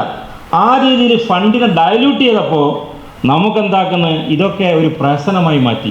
വർക്കിംഗ് ഗ്രൂപ്പ് കൂടുന്ന സമയം, ബഡ്ജറ്റ് കൂടുന്ന സമയത്ത്, വാർഡ് സഭകൾ കൂടണം, ഇല്ലെങ്കിൽ ഈ കൗൺസിലർമാരായിട്ട് ഇത് ഇപ്പോൾ അവസാനിച്ചു. ഈ ഭരണഘടനാ സംഗതി നിലനിർത്തുക എന്നുള്ളതല്ലാതെ ഫണ്ട് അതുണ്ടാക്കുന്നില്ല, അതിന് കിട്ടുന്നില്ല. അത് വലിയ പ്രശ്നമാണ്. ആ പ്രശ്നത്തെ നമ്മൾ ഗൗരവമായിട്ട് കണ്ടിട്ട് കാര്യമില്ല. നമ്മളാണ് 2026 മെയ് 21 അധികാരം ചെയ്തെങ്കിൽ നമ്മൾ പൂർവ്വകാലത്തോടുകൂടി തന്നെ ഞങ്ങൾ അതിന് തീരുമാനിച്ചപ്പോൾ തന്നെ ഈ ഫണ്ട് ഇവിടെ കൊണ്ടുവരും എന്ന് മാത്രമാണ് ഈ അവസരത്തിൽ പറയാനുള്ളത്. സർ, ചൂണ്ടിക്കാണിച്ചു കൊടുക്കാൻ കഴിയാത്ത വികസനമില്ല. പക്ഷേ നമ്മൾ ഉണ്ടാക്കിയ വികസനത്തെപ്പറ്റി ഒന്ന് ചർച്ച ചെയ്യണമല്ലോ. അതിലൊന്ന് BOT ഇവിടെ പറഞ്ഞു സർ. BOT കെട്ടിടം 100 സെൻറ്റ് സ്ഥലം കൊച്ചി ഹോളിഡേ മാളിലെ ഒരു തമ്പി മുതലാളിക്ക്, കൊച്ചി ആസ്ഥാനമായി പ്രവർത്തിക്കുന്ന ഹോളിഡേ ഗ്രൂപ്പിന് ഒരു തമ്പി മുതലാളിക്ക് തീരെ എഴുതി കൊടുത്തിട്ട് 25 വർഷം 25 വർഷമായി വടകര പട്ടണത്തിലെ ഏറ്റവും വലിയ ഹൃദയഭൂമി ഈ നഗരസഭ എഴുതി കൊടുത്തിട്ട് 25 വർഷം കഴിഞ്ഞ് സാർ അതിൻ്റെ മുകളിൽ എന്ത് വരുമാനമാണ് നമുക്ക് വന്നത്? ഇതുവരെ തുറന്നു കൊടുക്കാനില്ല. ഇവിടെ തൊട്ടടുത്തുള്ള കക്കട്ടിൽ ഒരു മാള് വരുന്നുണ്ട്, കക്കട്ടിൽ. അതിൽ അവിടുത്തെ പഞ്ചായത്ത് മെമ്പർ പറഞ്ഞാൽ ഞങ്ങൾ 3 മാസം കൊണ്ട് എല്ലാ നടപടിക്രമം വേഗത്തിലാക്കി കൊടുക്കുന്ന. കാരണം തനത് ഫണ്ടല്ലേ വരുന്നത്, പഞ്ചായത്ത് മുനിസിപ്പാലിറ്റി തനത് ഫണ്ടല്ലേ വരുന്നത്. 25 വർഷമായി തുറന്നു കൊടുക്കാൻ കഴിയില്ല. കഴിഞ്ഞ സതീശ മാഷ് അവതരിപ്പിച്ച ബജറ്റിൽ അത് ഒരു വരി പറയുന്നുണ്ട്, രണ്ടാമത്തെ ബജറ്റിലും ഒരു വരി പറയുന്നുണ്ട്. സർ, ഞാൻ പറയുന്നത് നിങ്ങളുടെ നേതാവ് സഖാവ് കോടിയേരി ബാലകൃഷ്ണൻ 2015 സെപ്റ്റംബർ 8 വൈകിട്ട് ഈ നാട്ടിനെ തുറന്നു കൊടുത്താൽ കറക്കലിട്ടല്ല കേട്ടോ, തുറന്നു കൊടുത്തത്. അത് യാഥാർത്ഥ്യമാക്കി ഈ നഗരസഭയുടെ തനത് ഫണ്ട് വർദ്ധിപ്പിക്കാനുള്ള ഒരു നടപടിയും ഇതുവരെ നമ്മൾ ഈ കാര്യങ്ങൾ വസ്തുതാപരമായിട്ട് തന്നെ കാണാം. പിന്നെ 97 ശേഷം ഞാൻ ഷൈനി മാഡം പറഞ്ഞ ആ ചരിത്രം തന്നെ പറയാം. 97 ശേഷം തന്നെ പറയാം. പിന്നെ നിങ്ങൾ നടത്തിയ ഒരു വികസന പ്രവർത്തനമാണ് ലിങ്ക് റോഡ്. എന്താ സ്ഥിതി? ലോകത്ത് പല നാടുകളിലും സഞ്ചരിച്ചവരാണല്ലോ ഈ കൗൺസിലർമാർ, ഇവിടെയുള്ള ആളുകളൊക്കെ. ഇങ്ങനെ ഒരു ലോകത്ത് ഇങ്ങനെ ഒരു റോഡ് കാണാൻ കഴിയും? സർ, യാത്ര ഇല്ലാത്ത ഒരു ബന്ധ ദിവസമാണ് അവിടെ ഒരു അപകടം നടന്നത്. യാത്ര ഇല്ലാത്ത ഒരു ദിവസം ആരൊക്കെയോ സ്വത്തുകൾ സംരക്ഷിക്കാൻ വേണ്ടി, ആരൊക്കെയോ അവരെ സുഖിപ്പിക്കാൻ വേണ്ടി ചെയ്ത ആ ഒരു പദ്ധതി അത് ഒന്ന് റീബിൽഡ് ചെയ്ത് അത് സുഖകരമാക്കാൻ വേണ്ടിയിട്ട് ഒരവസ്ഥ ഉണ്ടാക്കണം. ഇവിടെ ചർച്ച ചെയ്തുകൊണ്ട് പറയുന്നില്ല. അതിപ്പോൾ ബസ് സ്റ്റാൻഡാക്കി മാറ്റിയിരിക്കുക. പഴയ ബസ് സ്റ്റാൻഡ് കോട്ടപ്പറമ്പ് എന്നൊക്കെ പറഞ്ഞിട്ട്, പക്ഷേ ഇപ്പോൾ അത് ബസ് സ്റ്റാൻഡ്. അത് മാറ്റാനും വേണ്ടി ഒരുപാട് സമരങ്ങൾ ഞങ്ങൾ പ്രതിപക്ഷ സ്ഥാനത്ത് അന്ന് സമയത്ത് നടത്തി. പക്ഷേ നിങ്ങളാരും അതിന് ചെവി കൊണ്ടില്ല എന്നതാണ് അതിൽ പറയാനുള്ളത്. പിന്നെ ഇവിടെ പരാമർശിച്ചു ആർദ്രം പദ്ധതിക്ക് വീണ്ടും അല്ല, ഈ അതിദാരിദ്ര്യ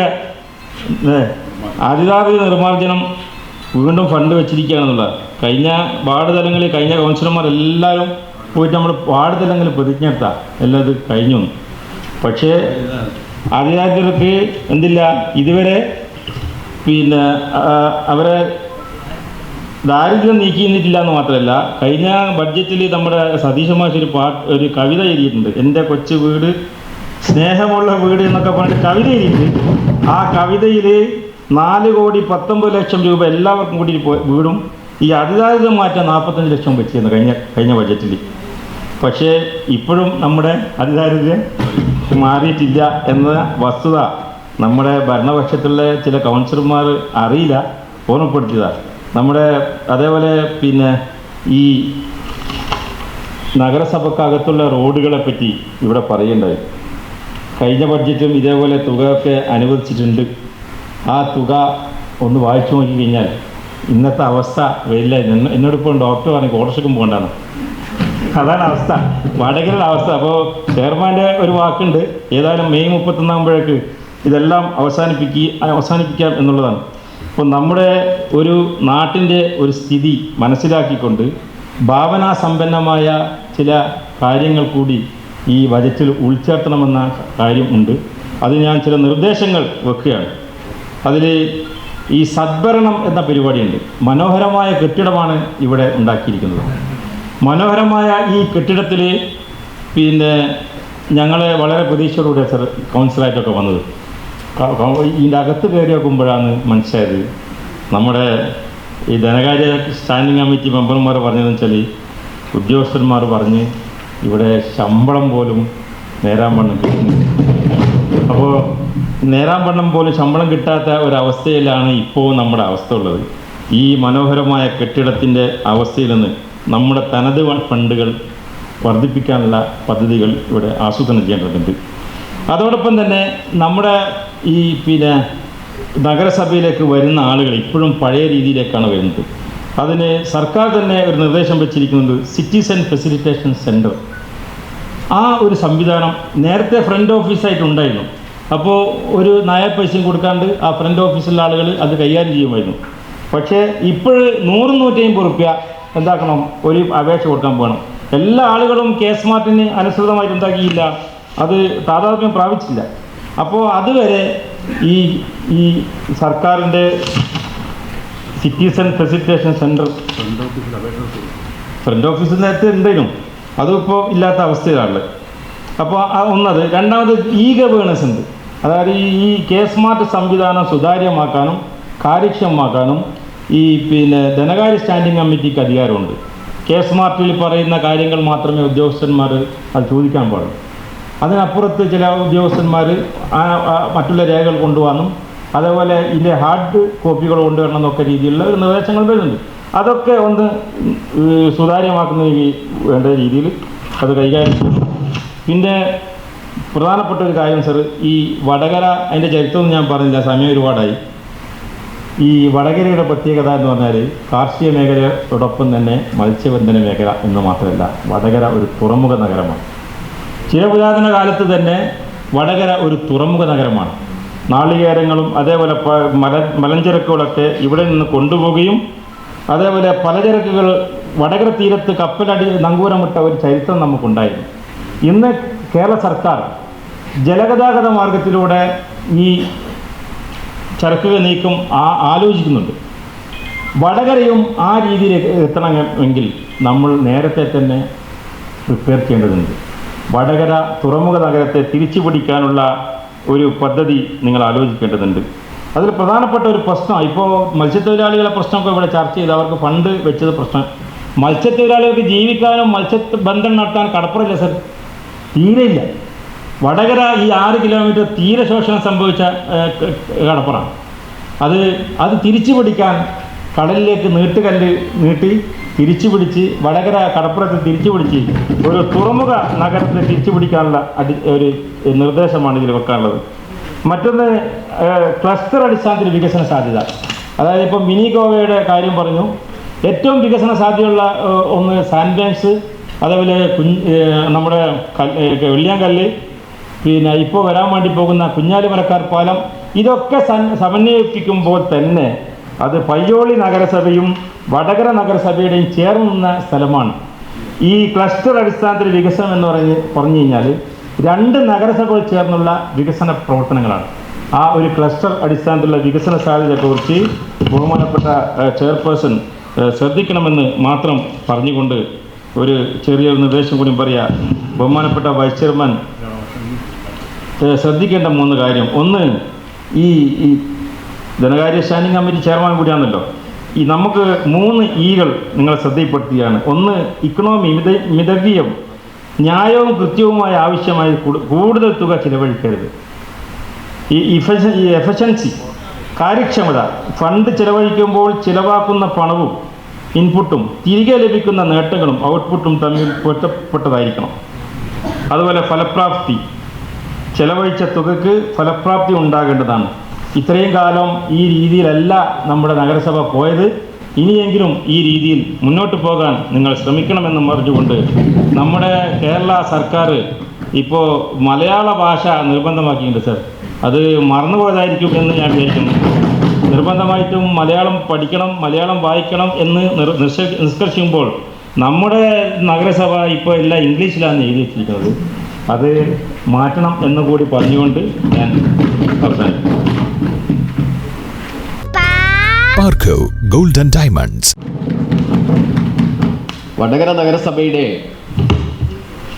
തെക്ക് വടക്ക് കിഴക്ക് പടിഞ്ഞാറ് അതിർത്തികളെ, അവിടുത്തെ 75,000-ഓളം വരുന്ന ജനങ്ങളെ ഒരു മാലയിൽ കോർത്ത മുത്തുമണി പോലെ എല്ലാവരെയും കൂട്ടിയോജിപ്പിച്ചുകൊണ്ട് എത്രമാത്രം ഹൃദയത്തിൽ തട്ടുന്ന ഒരു ബജറ്റാണ് ഇവിടെ അവതരിപ്പിച്ചത്. ഇത് ചിലർക്കെങ്കിലും മനസ്സിലാവാത്തത് വളരെ സങ്കടമുണ്ട്. എന്താണ് ബജറ്റ്? ഒരു രാജ്യത്തിന് അല്ലെങ്കിൽ ഒരു സംസ്ഥാനത്തിന്, ഒരു തദ്ദേശ സ്വയംഭരണ സ്ഥാപനത്തിന് ലഭിക്കുന്ന ഫണ്ട് വളരെ കൃത്യമായി വ്യക്തമായി നീതിപൂർവം വീതിക്കുക. സർ, മഹാത്മാഗാന്ധിയെങ്കിലും ഒന്ന് ഓർത്തൂടെ? ഒരു ഫെഡറൽ സംവിധാനത്തിൽ പ്രവർത്തിക്കുന്ന ഒരു സംസ്ഥാനം, ഒരു തദ്ദേശം എങ്ങനെയാണ് ഇത്രമാത്രം മുന്നേറുന്നത് എന്ന് ഓർത്താൽ നോക്കൂ. അധികാര വികേന്ദ്രീകരണത്തിൻ്റെ വലിയ മേനി പറയുന്നുണ്ട് നമ്മൾ. സർ, ഈ അധികാര വികേന്ദ്രീകരണവും ഭരണഘടനാ ഭേദഗതിയും രാജ്യത്തിന് ബാധകമല്ലേ? 2025 നവംബർ 1 കേരളമല്ലാതെ ഇന്ത്യയിലെ ഏതെങ്കിലും സംസ്ഥാനം അതിദാരിദ്ര്യമുക്തം പ്രഖ്യാപിച്ചോ? എന്തേ അവിടെ ഇല്ലേ? അധികാരമില്ലേ? ഭരണഘടനാ ഭേദഗതി ഇല്ലേ സർ? അതുകൊണ്ട് വളരെ കൃത്യമാണ് ഈ വികസന കാഴ്ചപ്പാട് മഹാത്മാഗാന്ധിയുടെ സ്വപ്നമാണ്. എന്താണ് ഒരു മനുഷ്യന് ഏറ്റവും അത്യാവശ്യം? ഭക്ഷണം, വസ്ത്രം, പാർപ്പിടം, കുടിവെള്ളം. ഈ സമസ്ത മേഖലകളും കേരളം ആർജിച്ചില്ലേ? അതിൻ്റെ ഭാഗമായി നമ്മുടെ നഗരസഭയും ആർജിച്ചില്ലേ? ഇവിടെ ഇതായിപ്പോൾ 4000 ആളുകൾക്ക് കുടിവെള്ളം കൊടുക്കാനുള്ള പദ്ധതിയുണ്ട്. 2600 നമുക്ക് അപേക്ഷ കിട്ടിയുള്ളൂ. അപ്പോൾ കിട്ടുന്ന പണം കൃത്യമായി വിനിയോഗിക്കുക, എല്ലാ വിഭാഗം ആളുകൾക്കും അനുഭവവേദ്യമാകുക. ഈ വികസന കാഴ്ചപ്പാട് പറയുന്ന സമയത്ത് ചില അഴിമതിയുടെ കഥകളൊക്കെ പറയുന്നത് കേട്ടു സർ. അഴിമതിയുടെ പേരിൽ ജയിലിൽ പോയ മന്ത്രിയുടെ പേരും ഊരും ഞാൻ പറയണം പ്ലീസ്? അതൊന്നുമല്ല നമ്മുടെ ഒരു തദ്ദേശ സ്വയംഭരണത്തെ ബജറ്റുമായി ബന്ധപ്പെട്ടുകൊണ്ട് ചർച്ച ചെയ്യേണ്ട വിഷയം. 75,000 ആളുകൾക്ക് ഇനിയും കൂടുതൽ എങ്ങനെ വികസനം എത്തിക്കാം, അതല്ലേ സർ പറയേണ്ടത്? പരിമിതികളെ അതിജീവിച്ചുകൊണ്ട് വളരെ കൃത്യമായി നമുക്ക് മുമ്പോട്ട് പോകാം.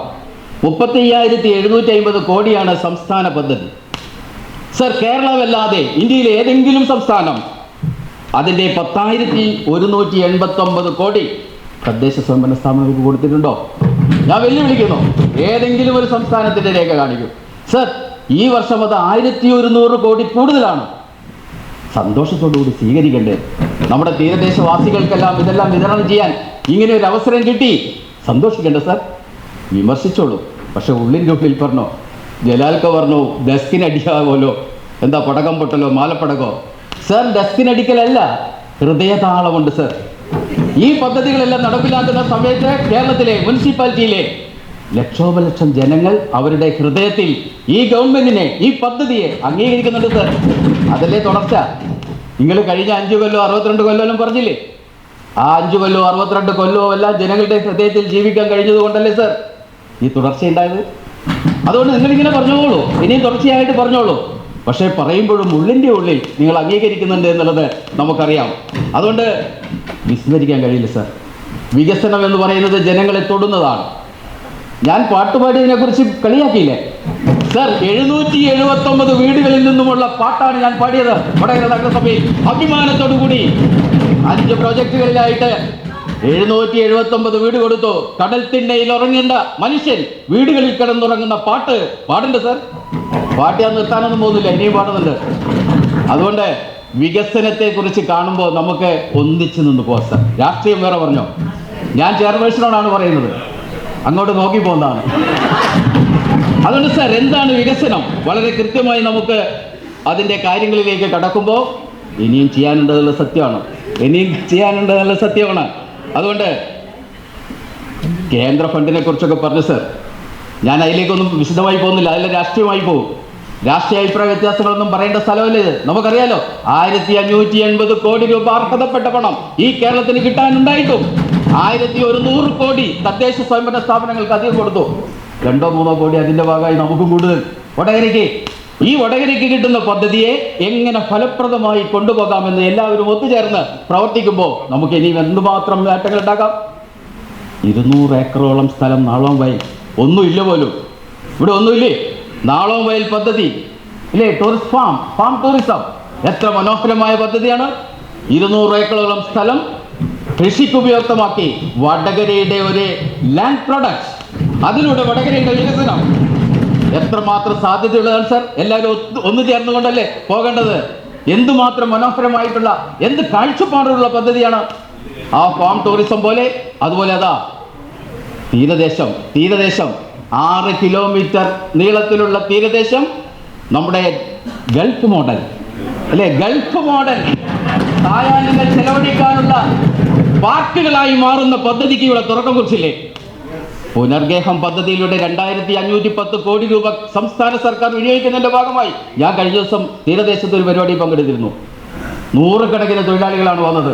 40 കൊല്ലക്കാലമായിട്ടുള്ള അവരുടെ ആഗ്രഹമാണ് വിടുന്ന സമയത്തുള്ള അവരുടെ ആനുകൂല്യം കൊടുക്കുക എന്നുള്ളത്. എത്ര സന്തോഷത്തോടു കൂടിയാണെന്നറിയോ 1000-ഓളം ആളുകൾ അത് ഏറ്റെടുത്തത്.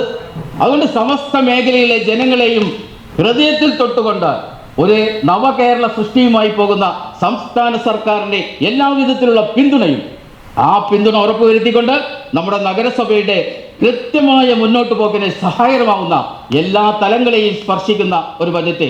കലയുണ്ട്, സാഹിത്യമുണ്ട്, സംസ്കാരമുണ്ട്, കൃഷിയുണ്ട്, ക്ഷീരമുണ്ട്, മത്സ്യമുണ്ട്, എല്ലാ മേഖലകളെയും സമസ്തമായി പ്രതിപാദിക്കുന്ന ഈ ബജറ്റിനെ സർവാത്മന പിന്തുണയ്ക്കുന്നു.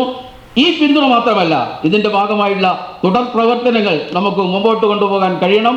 ആ കഴിയുന്ന വിധത്തിൽ എല്ലാവരും ഒറ്റക്കെട്ടായി നിന്നുകൊണ്ട് ഓരോ വാർഡുകളും, ഒരു കാര്യം കൂടി പറയാനുണ്ട് സർ, മാലിന്യമുക്തം എത്ര അഭിമാനത്തോടു കൂടിയാണ് നമ്മൾ നടത്തിയത്.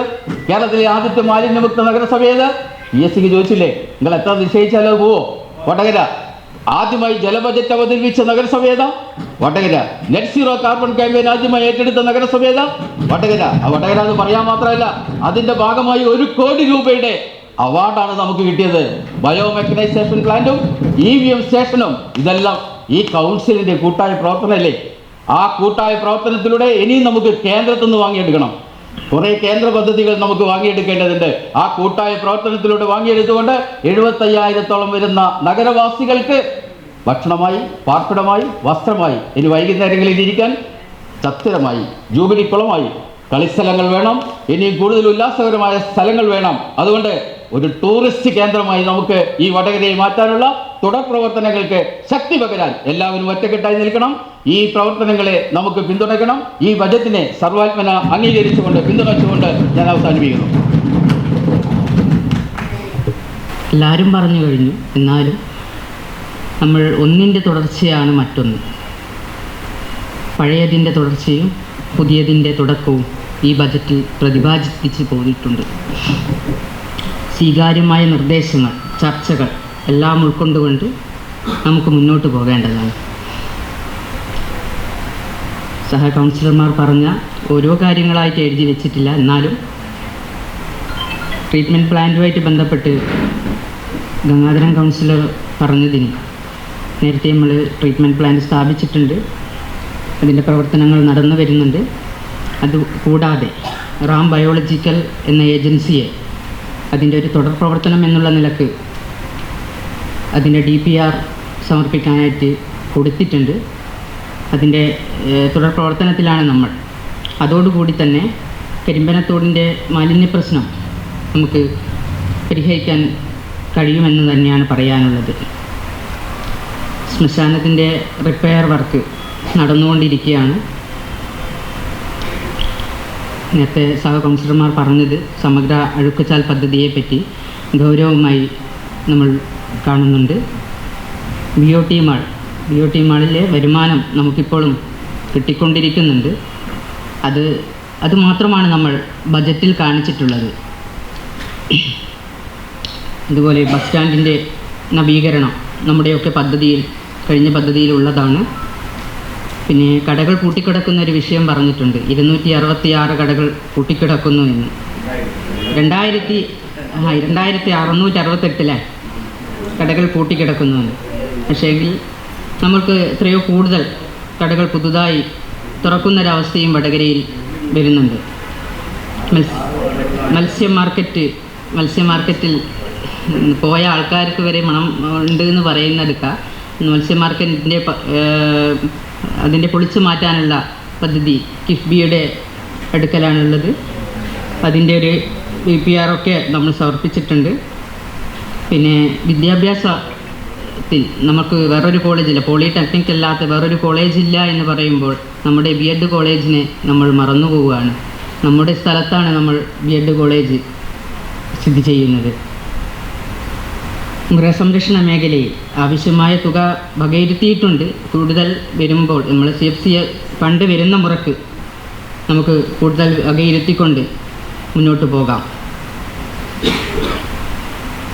നാഷണൽ ഹൈവേ NHൻ്റെ കാര്യം പറഞ്ഞിട്ടുണ്ട്. അതിൻ്റെ അകത്ത് നമ്മൾ എലിവേറ്റഡ് ഹൈവേ 900 മീറ്ററാണ് നമുക്ക് അനുവദിച്ച് തന്നിട്ടുള്ളത്.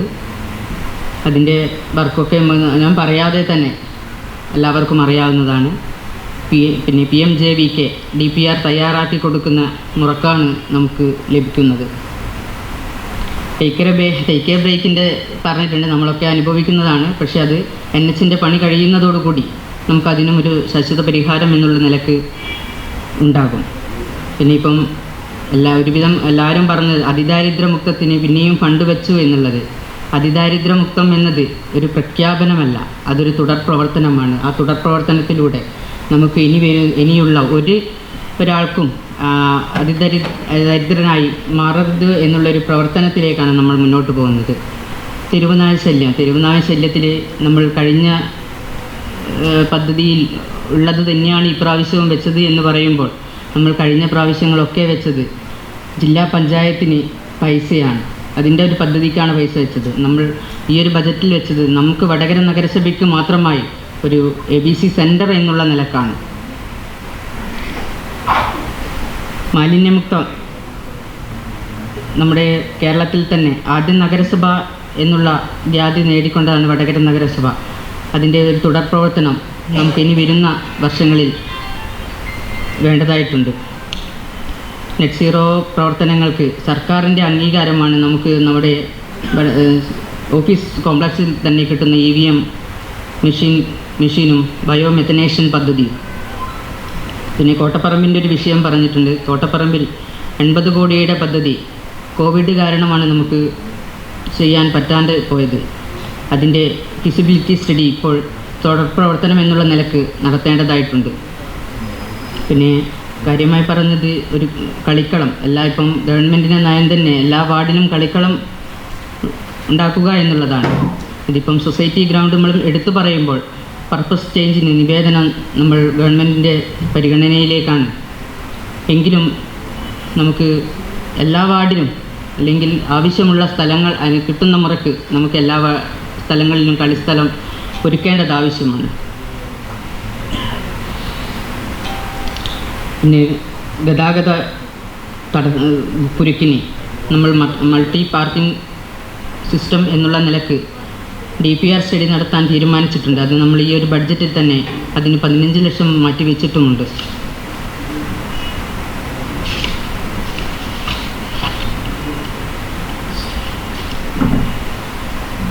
അവസാനം എണീച്ച് വരുമ്പോൾ ജലാൽക്ക പറഞ്ഞിട്ടുണ്ട് ഇംഗ്ലീഷിൻ്റെ കാര്യം. K-സ്മാർട്ട് വഴിയാണ് നമ്മൾ ബഡ്ജറ്റ് തയ്യാറാക്കിയത്.